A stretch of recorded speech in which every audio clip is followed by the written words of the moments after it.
ঈদের ছুটিতে বাড়ির উদ্দেশ্যে রওনা হলাম। বাসের টিকিট ৯ দিন আগেই কেটে রেখেছি। আগের বছর ঠিক সময়ে টিকিট না পাওয়ায় ঈদের পরের দিন বাড়িতে যেতে হয়েছিল। এবার বাবা মা খুব খুশি হবে বলতে বলতেই ঢাকা টু খুলনার বাসটি চলে আসলো। বাস স্ট্যান্ডের সবাইকে ঈদের অগ্রিম শুভেচ্ছা জানিয়ে বাসে উঠে পড়লাম। বাসে উঠে আমি আমার সিটটায় বসে আছি। হঠাৎ একটি মেয়ে এসে আমাকে বলল, আসসালামু আলাইকুম। ওয়ালাইকুম আসসালাম। কিছু বলবেন? জি, আপনার পাশের সিটটা আমার। আপনি যদি একটু উঠে দাঁড়াতেন তাহলে ভালো হতো। অবশ্যই।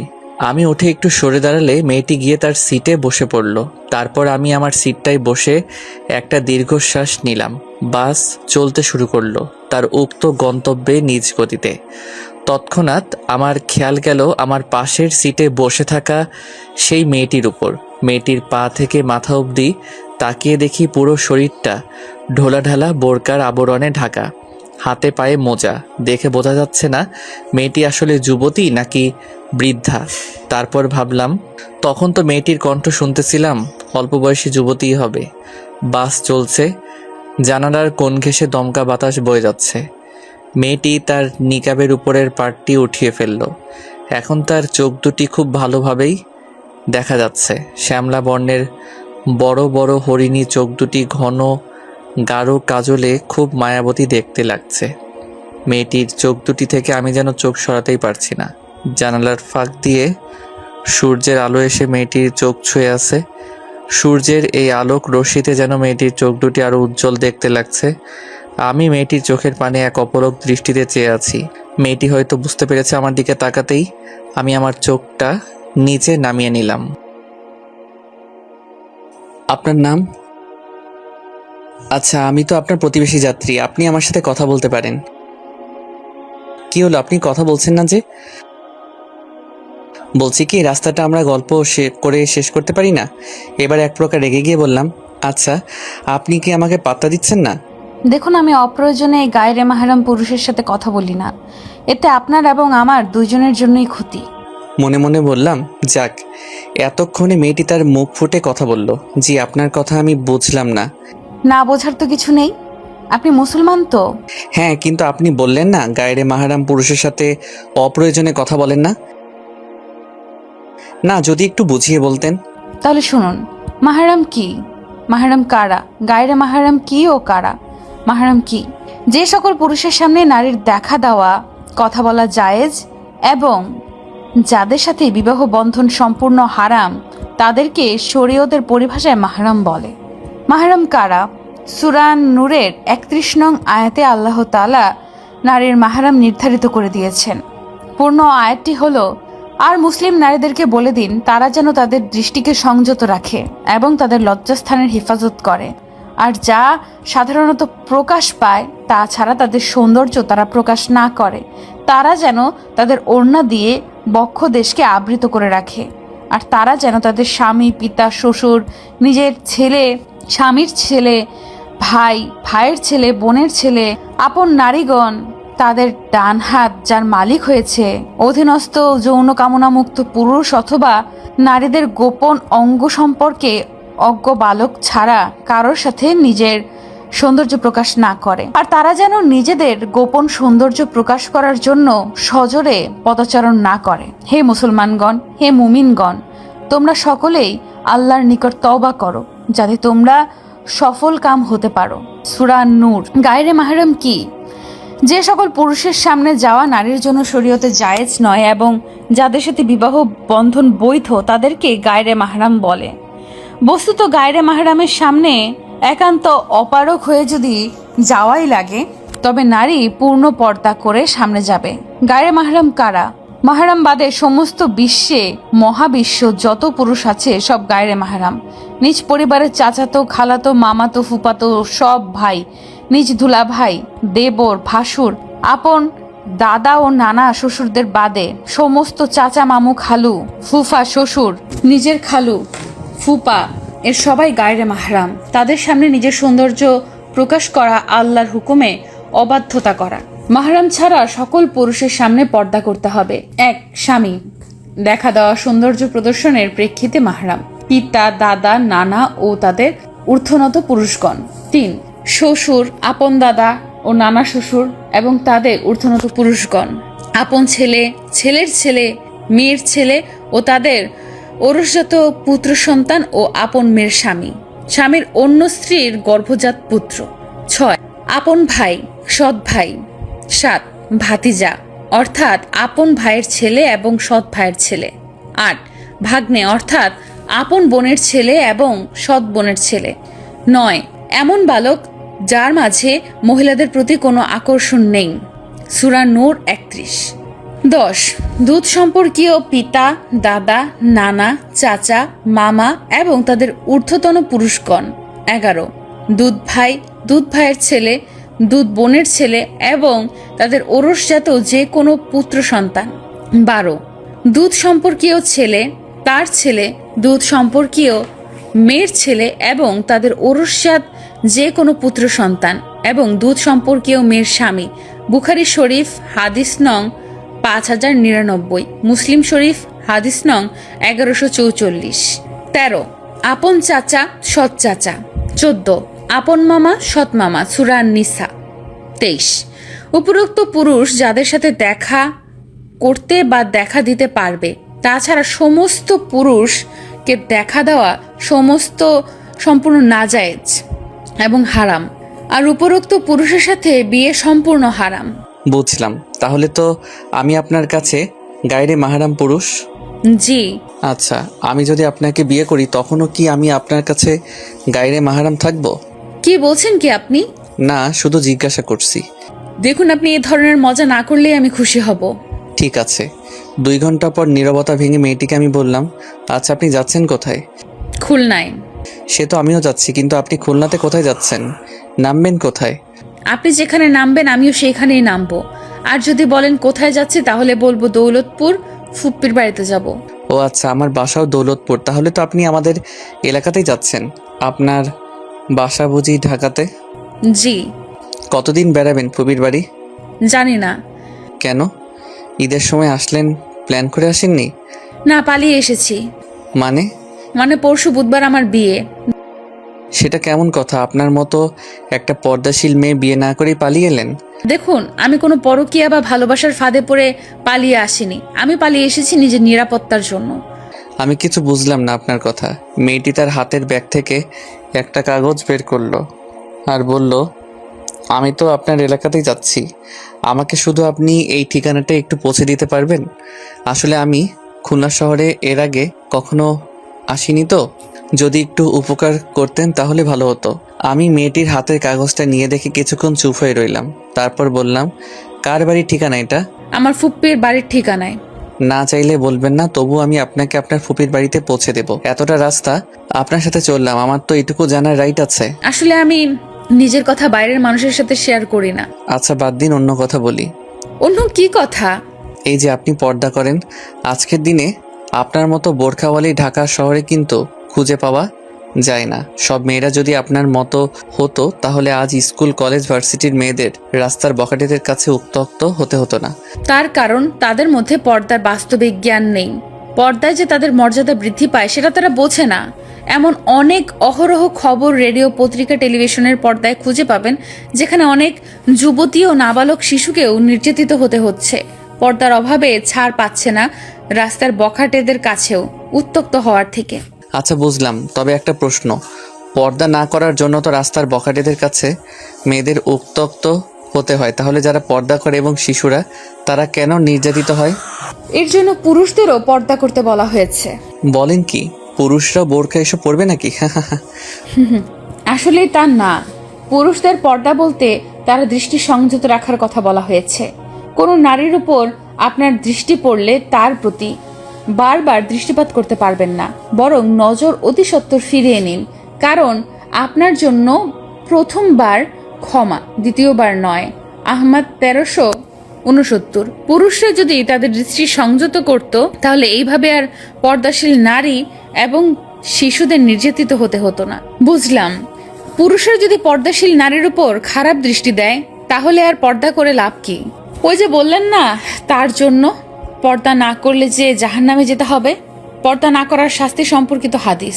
1 রাসূলুল্লাহ আলাইহি ওয়াসাল্লাম বলেছেন, 2 শ্রেণীর মানুষ জাহান্নামী হবে। যারা গরুর লেজ সুদৃশ্য ব্যাত দ্বারা মানুষকে প্রহার করে এবং যেসব নারী এত পাতলা পোশাক পরিধান করে যে তার ভেতর দিয়ে শরীরের অংশ দেখা যায় এবং উটের কুজের মতো কেশবিন্যাস করবে। এই নারী জান্নাতের সুঘ্রাণও পাবে না, যা বহু দূর থেকে পাওয়া যায়। সহিহ মুসলিম হাদিস নং 2127, মুসনাদে আহমেদ হাদিস 8665। 2, রাসূলুল্লাহ সাল্লাল্লাহু আলাইহি ওয়াসাল্লাম বলেছেন, 3 শ্রেণীর মানুষের উপর জান্নাত হারাম, অর্থাৎ এই 3 শ্রেণীর মানুষ কখনোই জান্নাতে প্রবেশ করতে পারবেন না। প্রথম শ্রেণী হলো যারা কোনো প্রকার নেশাদ্রব্য পান বা গ্রহণ করে। দ্বিতীয় শ্রেণী হলো যে বা যারা পিতামাতার অবাধ্য, এই শ্রেণীভুক্ত মানুষরাও জান্নাতে যাবে না। তৃতীয় হলো দায়ুস, ওই দায়ুস ব্যক্তি যে তার পরিবারে পর্দা প্রথা চালু রাখেনি, পরিবারের সদস্যদের মাঝে বেপর্দা ছিল, বেহায়াপনা ছিল, কিন্তু সে বাধা প্রদান করেনি। পরিবারের কর্তা হিসেবে বেপর্দা বেহায়াপনা বন্ধ না করার জন্য এই শাস্তি পাবে সে। মুসনাদে আহমেদ 2/69। তৃতীয়ত, আর সুগন্ধি আকর্ষণের এমন একটি মাধ্যম যা দৃষ্টি অনবত ব্যক্তিকেও আকৃষ্ট করে। সুতরাং এই বিষয়ে কতটা সতর্ক থাকা দরকার তা নিজেরাই ভেবে দেখি। হাদিস শরীফে এসেছে, প্রত্যেক চোখ জিনা করে, আর কোনো নারী যদি সুগন্ধি ব্যবহার করে কোনো মজলিসের পাশ দিয়ে যায় তাহলে সেও নজরের জিনা বা সরাসরি জিনার প্রতি প্রলম্বিতকারী হিসেবে গণ্য হবে। জামিয়া তিরমিজি হাদিস নং 2786। রাসূল সাল্লাল্লাহু আলাইহি ওয়াসাল্লাম বলেছেন, কোনো পুরুষ কোনো নারীর সাথে নির্জনে মিলিত হলে নিঃসন্দেহে তাদের তৃতীয়জন হয় শয়তান, অর্থাৎ তখন শয়তান তাদের মনে কুমন্ত্রণা দেয়। জামি তিরমিজি হাদিস নাম্বার 1171। 5, রাসূল সাল্লাল্লাহু আলাইহি ওয়াসাল্লাম ইরশাদ করেন, খবরদার তোমরা বেগানা স্ত্রী লোকের ঘরে প্রবেশ করো না। জনৈক সাহাবী জিজ্ঞেস করেন, ইয়া রাসূলুল্লাহ, স্বামীর ভাইদের, ভাসুর, দেবর, বেয়াই ইত্যাদি সম্পর্কে কি নির্দেশ? রাসূল সাল্লাল্লাহু আলাইহি ওয়াসাল্লাম ইরশাদ করেন, তারা তো স্ত্রীর জন্য মৃত্যুতুল্য, অর্থাৎ মহাবিপদ তুল্য। তিরমিজি 1/220। 6, উম্মুল মুমিনিন উম্মে সালামা রাদিয়াল্লাহু তাআলা আনহু বর্ণনা করেন, আমি এবং আমার মাইমুনা রাদিয়াল্লাহু তাআলা আনহু রাসূল সাল্লাল্লাহু আলাইহি ওয়াসাল্লামের কাছে উপস্থিত ছিলাম। এমন সময় অন্ত সাহাবী ইবনে উম্মে মাকতুম রাদিয়াল্লাহু তাআলা আনহু সেখানে আসতে লাগলেন। তখন রাসূল সাল্লাল্লাহু আলাইহি ওয়াসাল্লাম বলেন, তোমরা তার থেকে পর্দা করো, আড়ালে চলে যাও। আমি বললাম, ইয়া রাসূলুল্লাহ, তিনি তো অন্ধ, তিনি তো আমাদের দেখতে পাচ্ছেন না। তখন রাসূল সাল্লাল্লাহু আলাইহি ওয়াসাল্লাম বলেন, তোমরাও কি অন্ধ? তোমরা কি তাকে দেখতে পাচ্ছ না? আবু দাউদ 2/568। 7, রাসূল সাল্লাল্লাহু আলাইহি ওয়াসাল্লাম বলেন, নারী হলো গোপনীয় সত্তা। যখন সে ঘর থেকে বের হয় তখন শয়তান তার দিকে দৃষ্টি উঁচু করে তাকাতে থাকে। তিরমিজি 1/222। 8, রাসূল সাল্লাল্লাহু আলাইহি ওয়াসাল্লাম বলেন, আমার পরে নারী ফিতনা, পরীক্ষা, পুরুষদের সবচেয়ে বেশি ক্ষতিগ্রস্ত করবে। বুখারী ও মুসলিম। 9, ব্রুপ্লাক করা ও পরচুলা পরা হারাম। বর্তমান সময়ের ফ্যাশন সচেতন বোনরা অনেকেই ব্রুপ্লাক করে থাকে এবং নানা রঙের নানা ধরনের পরচুলা ব্যবহার করে থাকে, অথচ যারা এমন করে রাসূল সাল্লাল্লাহু আলাইহি ওয়াসাল্লাম তাদেরকে অভিশাপ দিয়েছেন। কাজেই তাদেরকে আল্লাহর ভয়ে এই ধরনের গর্হিত কাজ থেকে বিরত থাকা উচিত। আব্দুল ইবনে মাসুদ রাদিয়াল্লাহু তাআলা আনহু কর্তৃক বর্ণিত, তিনি বলেন, আল্লাহর অভিশাপ হোক সেই সব নারীদের উপর যারা দেহাঙ্গে উৎকীর্ণ করে এবং যারা করায়, এবং সেই সবের উপর যারা ভ্রু চেঁচে সরু প্লাক করে, যারা সৌন্দর্য মানুষের দাঁতের মধ্যে ফাঁক সৃষ্টি করে, যারা আল্লাহর সৃষ্টির মধ্যে পরিবর্তন আনে। জনৈক মহিলা এ ব্যাপারে তার ইবনে মাসুদের প্রতিবাদ করলে তিনি বলেন, আমি কি তাকে অভিশপ্ত করব না যাকে রাসূল সাল্লাল্লাহু আলাইহি ওয়াসাল্লাম অভিশপ্ততা করেছেন এবং তা আল্লাহর কিতাবে আছে। আল্লাহ বলেছেন, রাসূল যে বিধান তোমাদেরকে দিয়েছেন তা গ্রহণ করো, আর যা থেকে নিষেধ করেছেন তা থেকে বিরত থাকো। সূরা হাসর 7।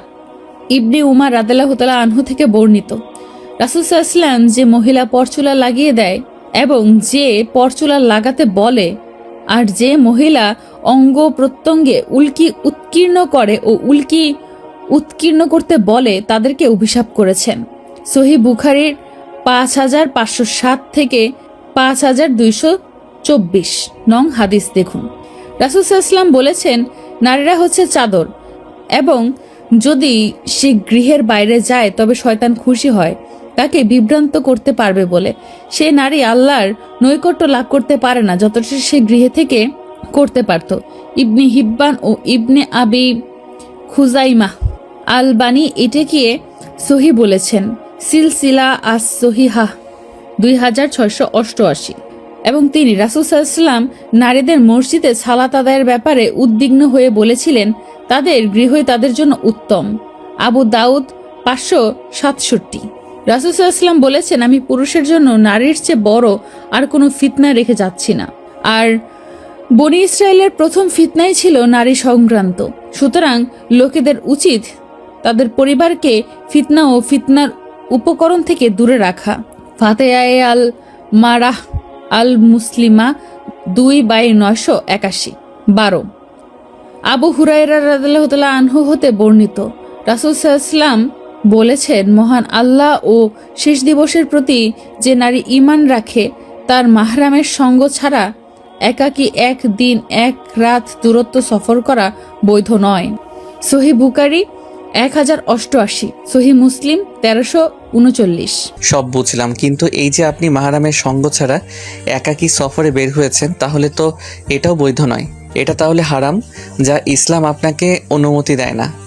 কিছুক্ষণ চুপ থেকে, কারণ আমি পরিস্থিতির শিকার, আর তাছাড়াও তীব্র প্রয়োজন হারামকে হালাল করে দেয়। কাওয়ায়েদুল ফিকহ কায়দা নং 171। আর আমার বিশ্বাস আল্লাহ আমার অবস্থা বুঝবে এবং ইনশাল্লাহ আমাকে ক্ষমা করবে। লঞ্চ ঘাট পার হয়ে আমরা গিয়ে বাসে উঠলাম। এর মধ্যে আমাদের মাঝে আর তেমন কোনো কথা হয়নি। বাস চলতে শুরু করেছে আর আমরা দুজনেই পাশাপাশি নীরবে বসে আছি। এমন সময় জানালার দমকা বাতাস এসে আমার চুলগুলো হালকা ছুঁয়ে দিয়ে যাচ্ছে। খুব ভালো লাগছে, মনে হচ্ছে এক প্রশান্তির আভাস ফিরে পেয়েছি। চোখ দুটো বন্ধ করে ডুব দিলাম সেই অতীতের 15 বছর আগে। তখন আমি 6ষ্ঠ শ্রেণীতে পড়ি। বাবা প্রবাসী ছিল, তাই আমি আর মা তখন মামার বাড়িতেই থাকতাম। বড়দের খুব সম্মান করতাম। আমি যখন যা আবদার করতাম মামা সব আবদার পূরণ করে দিত। মামার একটি পুচকি মেয়ে ছিল, নাম আরি। সবার খুব আদরের। শুধু আদরের বললেই ভুল হবে, যা পটু না, একবার কথা বলা শুরু করলে আর থামার নাম নেই। ওইটুকু ছোট্ট একটি মেয়ে, তার কথা শুনলে যে কোনো বুড়ো মানুষও টাসকি খেয়ে যাবে। সে একবার ঈদের সময়কার কথা, খুব রমরমাট আয়োজন চলছিল চারিদিকে। সকাল 6টায় ঘুম থেকে উঠেই আমাকে ডাকা শুরু করে দিয়েছে। বলছে, এই আবির ওঠো না, তুমি না বলেছিলে আজ আমায় মেলায় নিয়ে যাবে? আমি ওকে বুঝালাম, দেখো আরি, এত সকালে মেলার কোনো দোকানপাট খুলেনি। সবাই আগে ঈদের নামাজ পড়বে, সেমাই খাবে, সেলামি দিবে, তাই দোকান খুলবে। তুমি আমাকে এখন ঘুমাতে দাও। না না, তুমি আমাকে ঢপ দিচ্ছ। এক্ষুনি আমাকে নিয়ে যাবে তোমার স্কুল মাঠটিতে। আমি যখনই যাব গিয়ে দেখব, তাই তোমার কথা বিশ্বাস করব মেলা হচ্ছে কিনা। কাল সারা রাত ঘুমাইনি আমি মেলায় গিয়ে নাগরদোলায় চড়বো বলে, আর তুমি বলছো এখন যাবে না, তাই না? আমি যাব না। কখন বললাম? আমি তো বলেছি পরে যাব। আর মেলাতে নাগরদোলা আসবে তোমায় কে বলেছে? আমি জানি মেলায় নাগরদোলা থাকে। আগে একটি বার নাগরদোলা এসেছিল তো, তখন তো আমি ছোট ছিলাম, তাই বাবাই উঠতে দেয়নি, বলেছিল পরে যাব। এখন পরে যাব না, তুমি আছো তো, তোমার সাথে উঠে চুপচাপ তোমার হাতটি ধরে বসে থাকবো। একবার আকাশে উড়বো, একবার আকাশ থেকে ঘুরে এসে মাটিতে নামবো। কি মজাটাই না হবে বলো। চলো চলো। আমি তো ওর কথা শুনে হাত পা ছুটিয়ে হাসা শুরু করেছি। আর ঘুমিয়ে কি হবে? এই পুচকি আমায় ঘুমাতে দিলে তো, তার থেকে বরং গিয়ে দেখি আনি। গিয়ে দেখি মাঠ খালি, সবে কয়েকটি দোকান বসেছে কসমেটিক্সের, সেইগুলো কাপড় দিয়ে ঢেকে রাখা আছে। আশেপাশে কাউকে দেখা যাচ্ছে না। দেখেছো সব দোকান বন্ধ। এখন বাড়ি চলো। তখন মুখ কালো করে বাড়ি চলে আসলো। আমার খুব খারাপ লাগছিল ওর অমন চেহারাটা দেখে। জানুয়ারিতে আরিকে স্কুলে ভর্তি করা হলো। রোজ একসাথে স্কুলে যেতাম। একদিন স্কুলের সামনে একটি লোক ভ্যানে করে আখ নিয়ে বসেছিল। ওর যখন ছুটি হয় তখন আমার টিফিন। সেদিন ক্লাসে কারো পড়া হয়নি। আমাদের সবাইকে স্যার কান ধরে বেঞ্চের উপর দাঁড় করিয়ে রেখেছে। টিফিনের ঘন্টা বেজে ওঠার পরও স্যার ক্লাস থেকে যায়নি। হঠাৎ ক্লাসরুমের দরজার সামনে এসে, এই আবির, তোমরা সবাই ওইরকম করে কান ধরে দাঁড়িয়ে আছো কেন? এটা আবার কেমন পিটি করছো তোমরা সবাই? এ কি আরি, দেখছো না স্যার ক্লাসে আছে? এখন এখান থেকে যাও। যাবো, তার আগে আমাকে 5 টাকা ধার দাও তো, আমি আখ খাবো। বাড়িতে গিয়ে বাবাইকে বলে তোমার টাকাটা আমি দিয়ে দেব। সবাই হাসছে ওর কথা শুনে। স্যারও কিছু বলেনি, পুচকি মেয়ে বলে কথা। আমার কাছ থেকে টাকাটা নিয়ে স্যার ওকে দিয়ে দিলে ও দৌড়ে চলে গেল। এরকম আরও অনেক স্মৃতি আছে যেগুলো মন থেকে মুছে যাবার নয়। জীবনে যেমন আনন্দের সময় আসে তেমন কষ্টের সময়ও আসে। হঠাৎ একদিন মামার ট্রাক অ্যাক্সিডেন্টে মৃত্যু হয়। তার কিছুদিন পর আমার বাবা দেশে ফিরে আসে, আমাকে আর মাকে নিয়ে খুলনায় এসে বিজনেস শুরু করে। আমরা পরে ওদের খোঁজ নিয়েছিলাম কিন্তু পাইনি। আরি আর মামি তখন মামার বাড়িতে ছিল না। শুনেছিলাম মামা সব সম্পত্তি মামির নামে অনেক আগে লিখে দিয়েছিল, আর মামি সম্পত্তি বিক্রি করে মেয়েকে নিয়ে কোথায় গিয়েছে তা কেউ বলতে পারবে না। মামা আর মামির বিয়েটা পালিয়ে হয়েছিল। মামির বাবার বাড়ির কোনো ঠিকানা না পাওয়ায় আমাদের আর তাদের সাথে যোগাযোগ রাখা হয়নি। তবে আমরা অনেক খুঁজেছি। যারা মামির কাছ থেকে সম্পত্তি কিনেছিল তাদেরকে অনেক অনুরোধ করে আমাদের খুলনার বাড়ির ঠিকানাটা বাবা মা দিয়ে এসেছিল। বলেছিল যদি কখনো ওরা খোঁজ করে তাহলে যেন আমাদের ঠিকানাটা দিয়ে দেয়। কিন্তু এত বছর পর আরই এইভাবে আমার সামনে এসে দাঁড়াবে তা আমি ভাবতে পারিনি। সত্যি বলতে সে ছোটবেলা থেকে আমার মন শুধু ওকেই ভালোবেসেছে। অনেক অপেক্ষা করেছি ওর জন্য, কিন্তু এখনও কাছে থাকতেও আমি কিছু বলতে পারছি না। এ যেন সম্পূর্ণ আলাদা একটি মেয়ে। কেউ এতটা বদলে যায় কিভাবে? আচ্ছা, ও কি আমাকে চিনবে? সে আগের মতো নাম ধরে ডেকে দুষ্টু মিষ্টি কথাগুলো বলবে? না, ও তো এখন বোরখাওয়ালি। বদলে গেছে ও। এখন এই বোরখাওয়ালির মাথায় ভালোবাসার মানে ঢুকবে না। বর্তমান এই যে শুনুন, চোখ মেলে তাকিয়ে দেখি আমাকে বোরখাওয়ালি ডাকছে। আমরা কি চলে এসেছি? তাকিয়ে দেখি বাসের সব যাত্রী নেমে যাচ্ছে। বাসের জানালায় উকি দিয়ে দেখি বাস নতুন রাস্তায় এসে দাঁড়িয়েছে।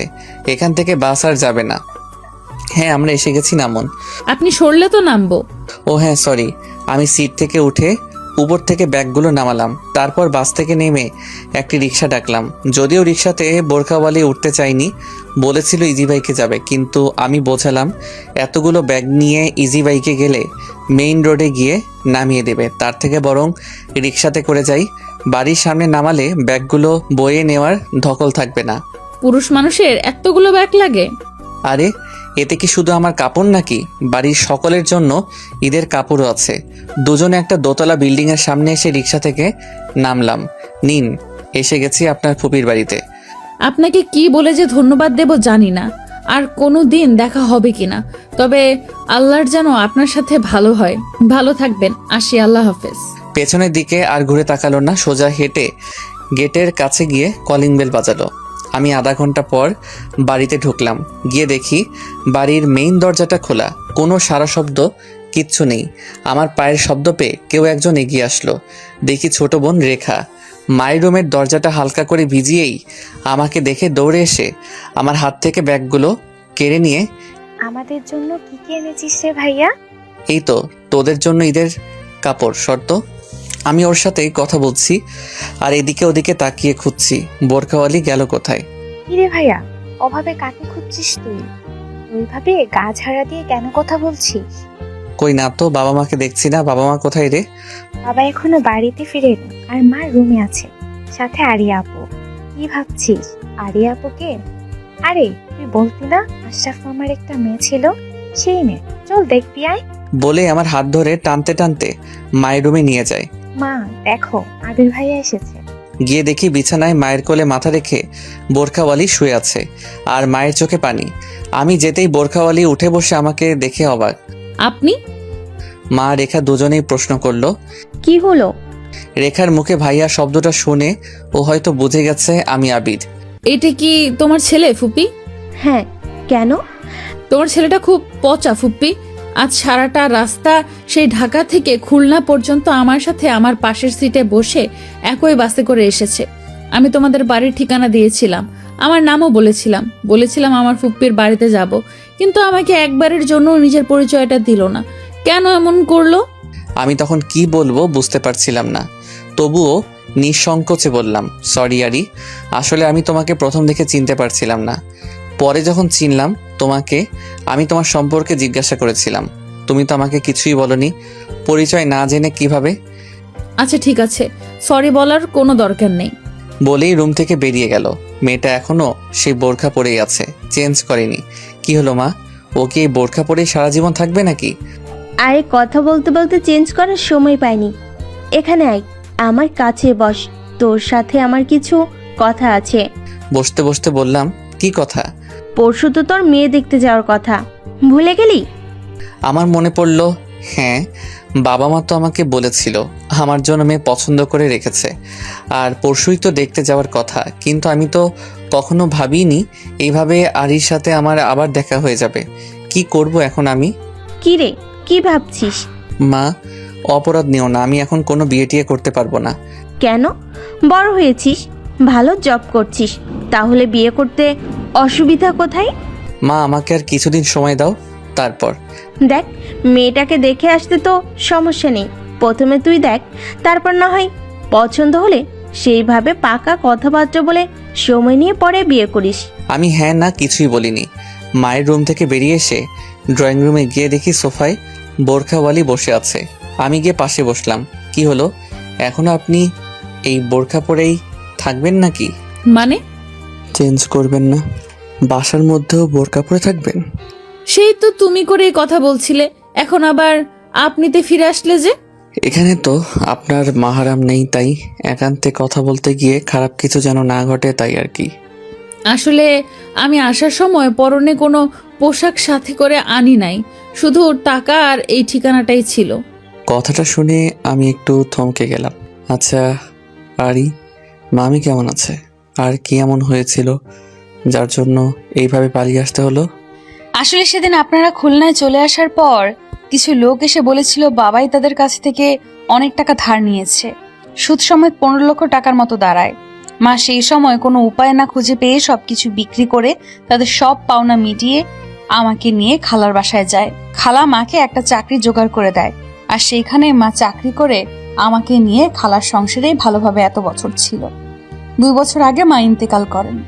তারপর খালা আমাকে আর পড়াশোনা করাতে চাননি। কিছুদিন আগে খালা আমার বিয়ে ঠিক করে এক বিশাল ধনী লোকের সাথে, যারা খুব মডার্ন।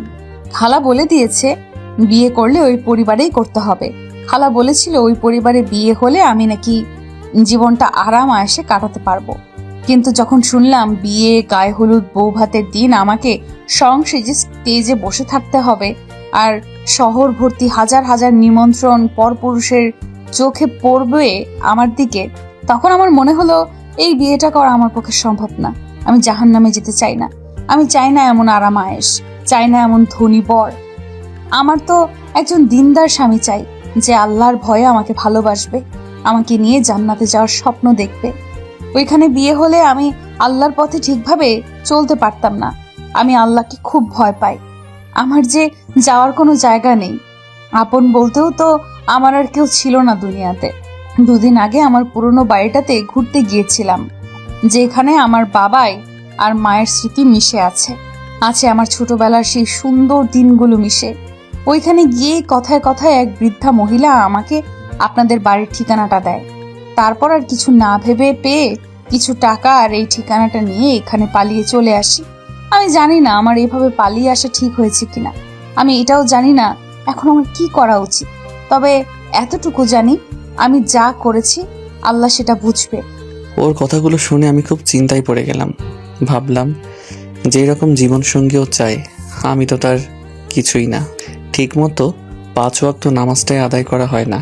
কিভাবে ওকে বলবো আমি কতটা ভালোবাসি, ওর সাথে সারা জীবন কাটাতে চাই। কিছুক্ষণ পর, আচ্ছা আপনি তাহলে এখন কি পরবেন? কাপড় চোপড় কিছুই তো আনেননি। রেখার সালোয়ার আপনার গায়ে খাটবে না। আমি কি মাকে একটা শাড়ি দিতে বলবো? না, আমি শাড়ি পরবো না। শাড়িতে সঠিকভাবে পর্দা রক্ষা হয় না। তার থেকে আমি এইভাবেই ঠিক আছি, কোনো অসুবিধা হচ্ছে না আমার। আশ্চর্য, এইভাবে বোরকা পরে কতক্ষণ থাকবেন আপনি? আমি পারবো, সে আপনার চিন্তা করা লাগবে না। কিছুক্ষণ পর আমি মায়ের রুম থেকে মায়ের বোরখাটা এনে দিলাম। নিন, গোসল করে এটা পরে নিন। সন্ধ্যায় ইফতার শেষে মসজিদ থেকে নামাজ পড়ে বের হলাম ডাক বাংলা শপিং মলের উদ্দেশ্যে। এই দিনটাই শপিং মলে প্রচুর ভিড় থাকে, হবেই না বা কেন? কাল যে ঈদ, চারিদিকে মানুষ, গজগজ করছে। অনেক ঠেলাঠেলির মধ্যে দিয়ে একটি দোকানে গিয়ে বসলাম। গিয়ে বললাম, আমাকে কিছু 3 পিস দেখান তো ভাই। সেখান থেকে 5টা ফুল হাতার লং সালোয়ার কামিজ কিনে নিয়ে বাড়িতে চলে আসলাম। বাড়ি এসে দেখি মা ব্যাগ থেকে বাজার নামিয়ে ডালাতে সাজিয়ে রাখছে, আর বাবা খাতা কলমে হিসাব করছে কত টাকা খরচ হলো।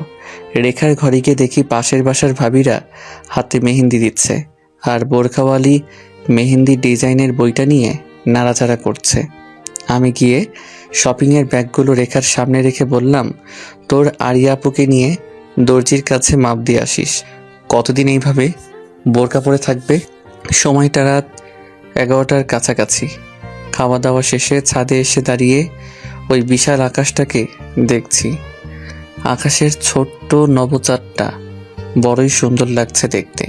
ইচ্ছে করছে এই রাতটা আমার মায়াবতীকে সাথে নিয়ে কাটিয়ে দিতে। আজ কেন জানি না ওর প্রত্যাবর্তন আমাকে আরও বেশি অনুভব করাচ্ছে। ওকে কাছে পেতে খুব ইচ্ছে করছে, কিন্তু সাহস হচ্ছে না কিছুতেই ওকে বলতে কতটা ভালোবাসি।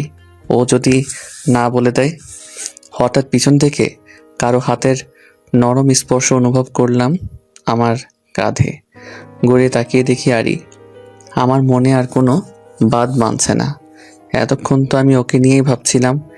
এই চাঁদনি রাতে হালকা আলোর ঝলকানিতে ওকে হঠাৎ এভাবে দেখে আমার খুব কাছে পেতে ইচ্ছে করছে। এই অন্ধকার রাতে ছাদে এভাবে একা দাঁড়িয়ে কি করছেন? ওই আকাশটাকে দেখছি আর কি? তোমার কথা ভাবছি। আবেগের বশে আমি কি বলে যাচ্ছি তা নিজেও জানি না। মানে? জানুয়ারি, সেই ছোটবেলায় তোমার দুষ্টু মিষ্টি কথাগুলো আমার শুনতে খুব ভালো লাগতো। যেদিন শুনলাম তুমি আর মামি হারিয়ে গিয়েছো, সেদিন আমার খুব কষ্ট হচ্ছিল। বুকের ভেতরটা শূন্যতায় ভরে গিয়েছিল। তখন থেকেই এই আকাশটার দিকে তাকিয়ে থাকতাম আর তোমাকে ভাবতাম। তুমিও তো কোথাও না কোথাও এই আকাশটার নিচেই ছিলে। আমার মনের সব জমানো কথা এই চারটার কাছে শেয়ার করতাম আর বলতাম তোমাকে গিয়ে বলতে আমার কথা। এত বছরে তুমি অনেক বড় হয়ে গেছো, অনেকটা বদলেও গেছো। আমি জানি না এখন তুমি দেখতে কেমন হয়েছো, শুধু জানি তুমি না এই আমার জীবনটাই ব্যর্থ। কি বলছেন এসব আপনি? সত্যি বলছি আরি, বিশ্বাস করো। আমি তোমাকে খুব ভালোবাসি আর তোমাকে বিয়ে করতে চাই। আমি জানি না আমি তোমার মনের মতো হতে পারবো কিনা, তবে তুমি চাইলে আমাকে তোমার মনের মতো করে গড়ে তুলতে পারবে। আমাকে একটা সুযোগ দাও প্লিজ। আমি এখানে আপনাকে একটা গুরুত্বপূর্ণ কথা বলতে এসেছিলাম, আর এসে আপনার মুখে যা শুনছি আমি সত্যিই অবাক হচ্ছি খুব। কি বলতে এসেছিলে? এখন আপনাকে আমার আর কিচ্ছু বলার নেই। বলেই চলে গেল। ওর এইভাবে চলে যাওয়া দেখে আমার হুঁশ ফিরল। কি বললাম এসব আমি? আবেগের বশে আমি তো সব বলে ফেললাম। ও রেগে যাবে না তো? শিট, আমি একটু নিজের ভেতরের আবেগটা কন্ট্রোল করে রাখতে পারলাম না। যদি আমার সাথে আর কথা না বলে, কি করব এখন আমি? সারাটা রাত জেগে কাটিয়ে দিলাম। সকালে বাবার সাথে ঈদের নামাজ পড়ে এসে রুমে যাব, তখন বাবা আর মা আমাকে নিয়ে তাদের রুমে বসলো আগামীকাল মেয়ে দেখতে যাওয়ার কথা বলতে। আমি তো বাবা মাকে অনেক বুঝিয়েছি, এবার তারা আর ছাড়ার পাত্র না। আমার মাথায় কিছুই খেলছে না। সব কিছু যে আমি গুলিয়ে ফেলছি। দুহাত জোর করে বাবা মাকে বোঝালাম, প্লিজ আমাকে তোমরা আর বিয়ের কথা বলো না, আমার এসব শুনতে ভালো লাগছে না। বলেই বাবা মায়ের রুম থেকে বেরিয়ে আসবো, ঠিক তখনই আরই পাশ কেটে বাবা মায়ের রুমে ঢুকলো। ওকে দেখে ভাবলাম কাল রাতের জন্য ওকে সরি বলতে হবে। রুমের বাইরে দাঁড়িয়ে থাকি, ও বের হলেই তখন বলবো, তাই দাঁড়িয়ে ওর অপেক্ষা করছি। আর ভেতরে মায়ের সাথে ওর কথা চলছে। কি হলো ফুপ্পি, ওইভাবে বসে আছো কেন? রান্না বান্না করবে না নাকি? শুধু সেমাই খেয়েই সারাদিন থাকা যায়? মন ভালো নেই রে মা। কেন? আমার ফুপ্পিটার আবার কি হলো? কি আর হবে, মা হলে ছেলে মেয়ের চিন্তা সবসময় মাথায় ঘুরপাক খায়। আমার ছেলেটা কিছুই বোঝে না। আমাদের বয়স হচ্ছে, কতদিন এভাবে ওদের যত্ন নিতে পারবো? এখনই তো সময় ওর বিয়ে করার, কিন্তু রাজি হচ্ছে না। কি বললে? তোমার ছেলের বিয়ে দেবে? হ্যাঁ, কিন্তু ও তো মেয়ে দেখতেই রাজি হচ্ছে না। কেন রাজি হচ্ছে না? জানি না, কাউকে পছন্দ থাকলে আমাদের বলুক, কিন্তু তাও বলছে না। একটা কথা বলবো ফুপ্পি? বল। তোমার ছেলেটাকে আমায় দিয়ে দাও, ওকে বলো আমায় বিয়ে করতে। তুই আমার ছেলেকে বিয়ে করবি মা? কেন, তোমার আপত্তি আছে? কিসের আপত্তি থাকবে? তুই তো আমারই মেয়ে, তোরও তো বিয়ে দিতে হবে। যদি ঘরের মেয়ে ঘরেই থেকে যায় তাহলে তো তার থেকে খুশির আর কিছুই নেই। কিন্তু আমি ভাবছি আমার ছেলেটাকে নিয়ে, ও কি রাজি হবে? আমি এতক্ষণ রুমের বাইরে দাঁড়িয়ে সব কথা শুনেছিলাম। আরি আমাকে বিয়ে করতে চায়, কথাটা শুনে আমার মনের ভেতরটা খুশিতে ভরে উঠল। আমি খুশিতে ওখানে দাঁড়িয়ে বললাম, মা, আমি তোমাদের সব কথাই এতক্ষণ শুনেছি। ওকে বলে দাও আমার ওকে বিয়ে করতে কোনো আপত্তি নেই। মা হা হয়ে আছে। এত তাড়াতাড়ি আমার সিদ্ধান্ত চেঞ্জ হতে দেখে হয়তো অবাক হয়েছে। কথাটা বলার পর আমারও একটু লজ্জাবোধ হচ্ছিল, তাই আমি ওখান থেকে আমার রুমে চলে আসি। মনে মনে খুশিতে লাফালাফি করতে থাকি। পরের দিন সন্ধ্যার পর মসজিদে আমাদের বিয়ে হয়। বিয়ের সকল নিয়ম আরির সাথে আলোচনা করেই করা হয়েছে। আমাদের গায়ের হলুদও হয়েছিল, ওর পর্দার কোনো ক্ষতি হয়নি। আলাদা রুমে কিছু প্রতিবেশী ভাবি আর চাচিরা ওর গায়ের হলুদের আয়োজন করে। এদিকে রাত হয়ে গেল, খাওয়া দাওয়া শেষ। আমার বউয়ের মুখটাই এখনো আমার দেখা হলো না, অথচ তাকে আমি কত ভালোবাসি। ভালোবাসার কথা বলতেই তার ছোটবেলার ওই মুখটা আমার চোখের সামনে ভেসে আসে। রেখা আর প্রতিবেশী ভাবিরা আমাকে বাসর ঘরে ঢুকিয়ে দিয়ে চলে গেল। আমার রুমটা আমি নিজেই চিনতে পারছি না, এত সুন্দর করে সাজানো হয়েছে ফুলে ফুলে। কেমন যেন অন্যরকম এক রাজ্যই মনে হচ্ছে, যে রাজ্যে আমি শাহজাদা আর আমার শাহজাদি আমার জন্য ফুলের বিছানায় বসে আছে। এতদিনের সব অপেক্ষার আজ বাদ ভাঙবে। আমি দরজাটা বন্ধ করে বিছানার কাছে গিয়ে দাঁড়াতেই আরি আমাকে নেমে সালাম করলো। আমি ওকে উঠিয়ে সালামের উত্তর দিলাম আর বললাম, আমার বউটা দেখছি বাসর ঘরেও বোরকা পরেই আছে, আজকে আমি তার মুখটা দেখতে পারবো? দেখো, তোমাকে কি আমি বারণ করেছি? আমি আস্তে করে ওর মুখের নিকাবটা খুলে দিলাম। ওকে দেখে আমি অবাক না হয়ে পারলাম না, কারণ পর্দার আড়ালে লুকিয়ে থাকা এত সুন্দর অপসরী কি করে হয়? আল্লাহ মনে হয় জান্নাতের কোনো হুরের রূপ আমার মায়াবতীর চেহারাতে বসিয়ে দিয়েছে। শ্যামলা বর্ণের মায়াবী চোখ দুটির পিছনে নিকাবের আড়ালে ঢেকে রাখা এই রূপ থাকবে তা আমি কল্পনাও করতে পারিনি। ওর হাতের পায়ের মোজাগুলো খুলে ফেললাম। এত সুন্দর ফর্সা আমার মায়াবতী। ওর হাত দুটো আমার ঠোঁটের কাছে নিয়ে আলতো স্পর্শ দিতেই, কি করছো কি আবির? এত বছরের সব ভালোবাসা আজ উজাড় করে দেব তোমায়। ও লজ্জায় আমার বুকে মুখ গুজে ফেলে। তুমি কি সত্যি আমাকে এতটা ভালোবাসো? বিশ্বাস হয় না? আমিও তোমাকে ভালোবাসি, কিন্তু কিভাবে বলবো বুঝতে পারছিলাম না। কাল রাতে আমি তোমাকে সেটাই বলতে গিয়েছিলাম। জানি বিয়ের আগে প্রেম ভালোবাসা বৈধ না, তাই তো তোমাকে বিয়ের কথা বলতে চাচ্ছিলাম। তুমি জানো আমাকে কতটা ভয় পাইয়ে দিয়েছিলে? ভুল হয়েছে, চলো আমরা 2 রাকাত নামাজ পড়ে স্রষ্টার দরবারে শুকরিয়া আদায় করি। আমি মাথা কাত করে সম্মতিসূচক উত্তর দিলাম। তারপর আমরা দুজনে 2 রাকাত নফল নামাজ পড়ে আল্লাহর কাছে শুকরিয়া আদায় করলাম। নামাজ শেষে আলমারি থেকে আমি একটা প্যাকেট বের করলাম, ওর হাতে দিয়ে বললাম, এটা তোমার জন্য। ও প্যাকেটটি খুলেই দেখে একটি লাল বেনারসি। আমি আমার বউটাকে আজ বউ সাজে দেখতে চাই। এখন শাড়ি পরতে হবে? এখন আমি তোমার সামনে, আমার সামনে তুমি শাড়ি পরে আসতেই পারো। সে তুমি ঠিক বলেছো, কিন্তু আমি তো শাড়ি কখনো পরিনি। পরনি আজ পরবে। তুমি বুঝতে পারছো না, আমি পারি না শাড়ি পরতে। অন্য কোনো হুশ, চুপ। আমি তোমাকে আজই শাড়িতে দেখতে চাই। যাও, এগুলো ওয়াশরুম থেকে পরে এসো। শাড়িটা কে পরিয়ে দেবে শুনি? আমি। তুমি শাড়ি পরাতে পারো নাকি? দেখি চেষ্টা করে পারি কিনা। ও চেঞ্জ করে আমার সামনে এসে এখন কি করব? শাড়িটা ওর হাতে ধরিয়ে দিলাম। তুমি পারো তো? এত কথা বলো কেন? আমি নিজের হাতে শাড়ি পরিয়ে ওকে আয়নার সামনে নিয়ে গেলাম। শাড়ির আঁচলটি ওর মাথায় তুলে দিয়ে বললাম, কত সুন্দর লাগছে আমার বউটাকে আয়নাতে। ওর মুখটা দেখে মনে হলো লজ্জা পেয়েছে। আমি ওকে বললাম, ছাদে যাবে? এখন? বাড়ির সবাই ঘুমিয়ে পড়েছে এতক্ষণে। গিয়ে কি হবে? ওই 4টাকে জানাতে হবে না তুমি আমার হয়েছো? ও মুচকি হেসে আমার হাত ধরে বলল, চলো। তারপর আমরা দুজন ছাদে গিয়ে ওই আকাশটার দিকে তাকিয়ে অনেকক্ষণ কথা বললাম। আখ খাবে? মানে? তুমি আখ খেতে ভালোবাসো তো, তাই এনে রেখেছি। দাঁড়াও, আনছি। কিছুক্ষণ পর ওর হাতে একটা আখ ধরিয়ে দিলাম। তারপর আখ খেতে খেতে অনেকটা সময় কথা বলতে লাগলাম দুজন। ও বলল, আমার এখন খুব ঘুম পাচ্ছে আবির। আমি ওকে তখন কোলে তুলে নিয়ে রুমে চলে গেলাম। তারপর দরজাটা বন্ধ করে নিজেকে ওর মাঝে বিলিয়ে দিলাম। এত বছর যত অপেক্ষার সব অবসান ঘটলো, আর আমার ভালোবাসা পেল পূর্ণতা। দুদিন পরে আমরা বাড়ির সবাই মিলে আবিরের খালার বাসায় গেলাম।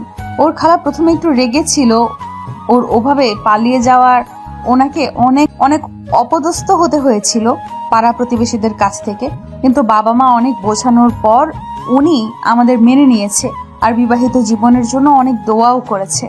বাবা মা আর রেখা চলে আসার পর অফিসের পাশে একটা ফ্ল্যাট ভাড়া নিয়ে সেখানে আমরা দুজন খুব সুন্দরভাবে নিজেদের ছোট্ট একটি সংসার গুছিয়ে ফেলি। খুব অল্প সময় আমাকে আরই নিজের মনের মতো করে গড়ে তোলে।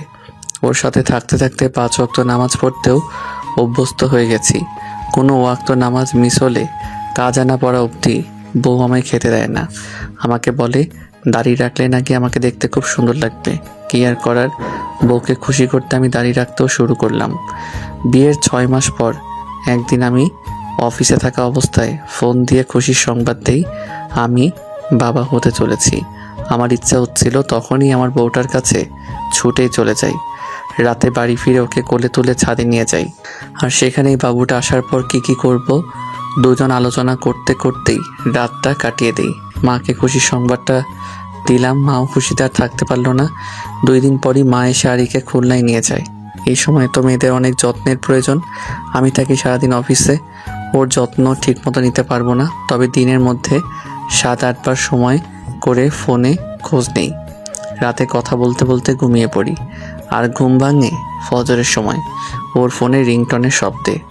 মায়ের সাথে যখনই কথা হয় ও সময় মতো খেলো কি না, নিজের যত্ন নিল কি না, এসব বারবার জানতে চাই বলে মা হয়তো রেগে যায় আমার উপর। কিন্তু কি করব, খুব ভালোবাসি যে ওকে।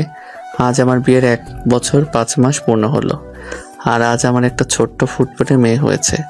আরিকে সবসময় বলতাম আমার মেয়ে হলে তোমার মতোই বোরকাওয়ালি বানাবো। আজ আমি খুব খুশি। অফিসের থেকে ছুটি নিয়ে রওনা হয়েছি খুলনার উদ্দেশ্যে। 19 বছর পর ডায়েরির পাতাগুলো বুঝিয়ে বুকের সাথে চেপে ধরে অঝোর নয়নে কাঁদতে থাকে আয়াত। আয়াতের কষ্টে দম বন্ধ হয়ে আসছে। বাপি, এত ভালোবাসতে তুমি মাম্মামকে? জানো, মাম্মামও তোমাকে খুব ভালোবাসে। এখনো তোমার এই ডায়েরিটা না জড়িয়ে ধরে রাতে ঘুমোতেই পারে না। আমি অনেক চেষ্টা করেছি, মাম্মাম আমাকে ডায়েরিটা ছুঁতেও দেয়নি। বলেছে অন্যের ডায়েরিতে হাত দেওয়া উচিত নয়।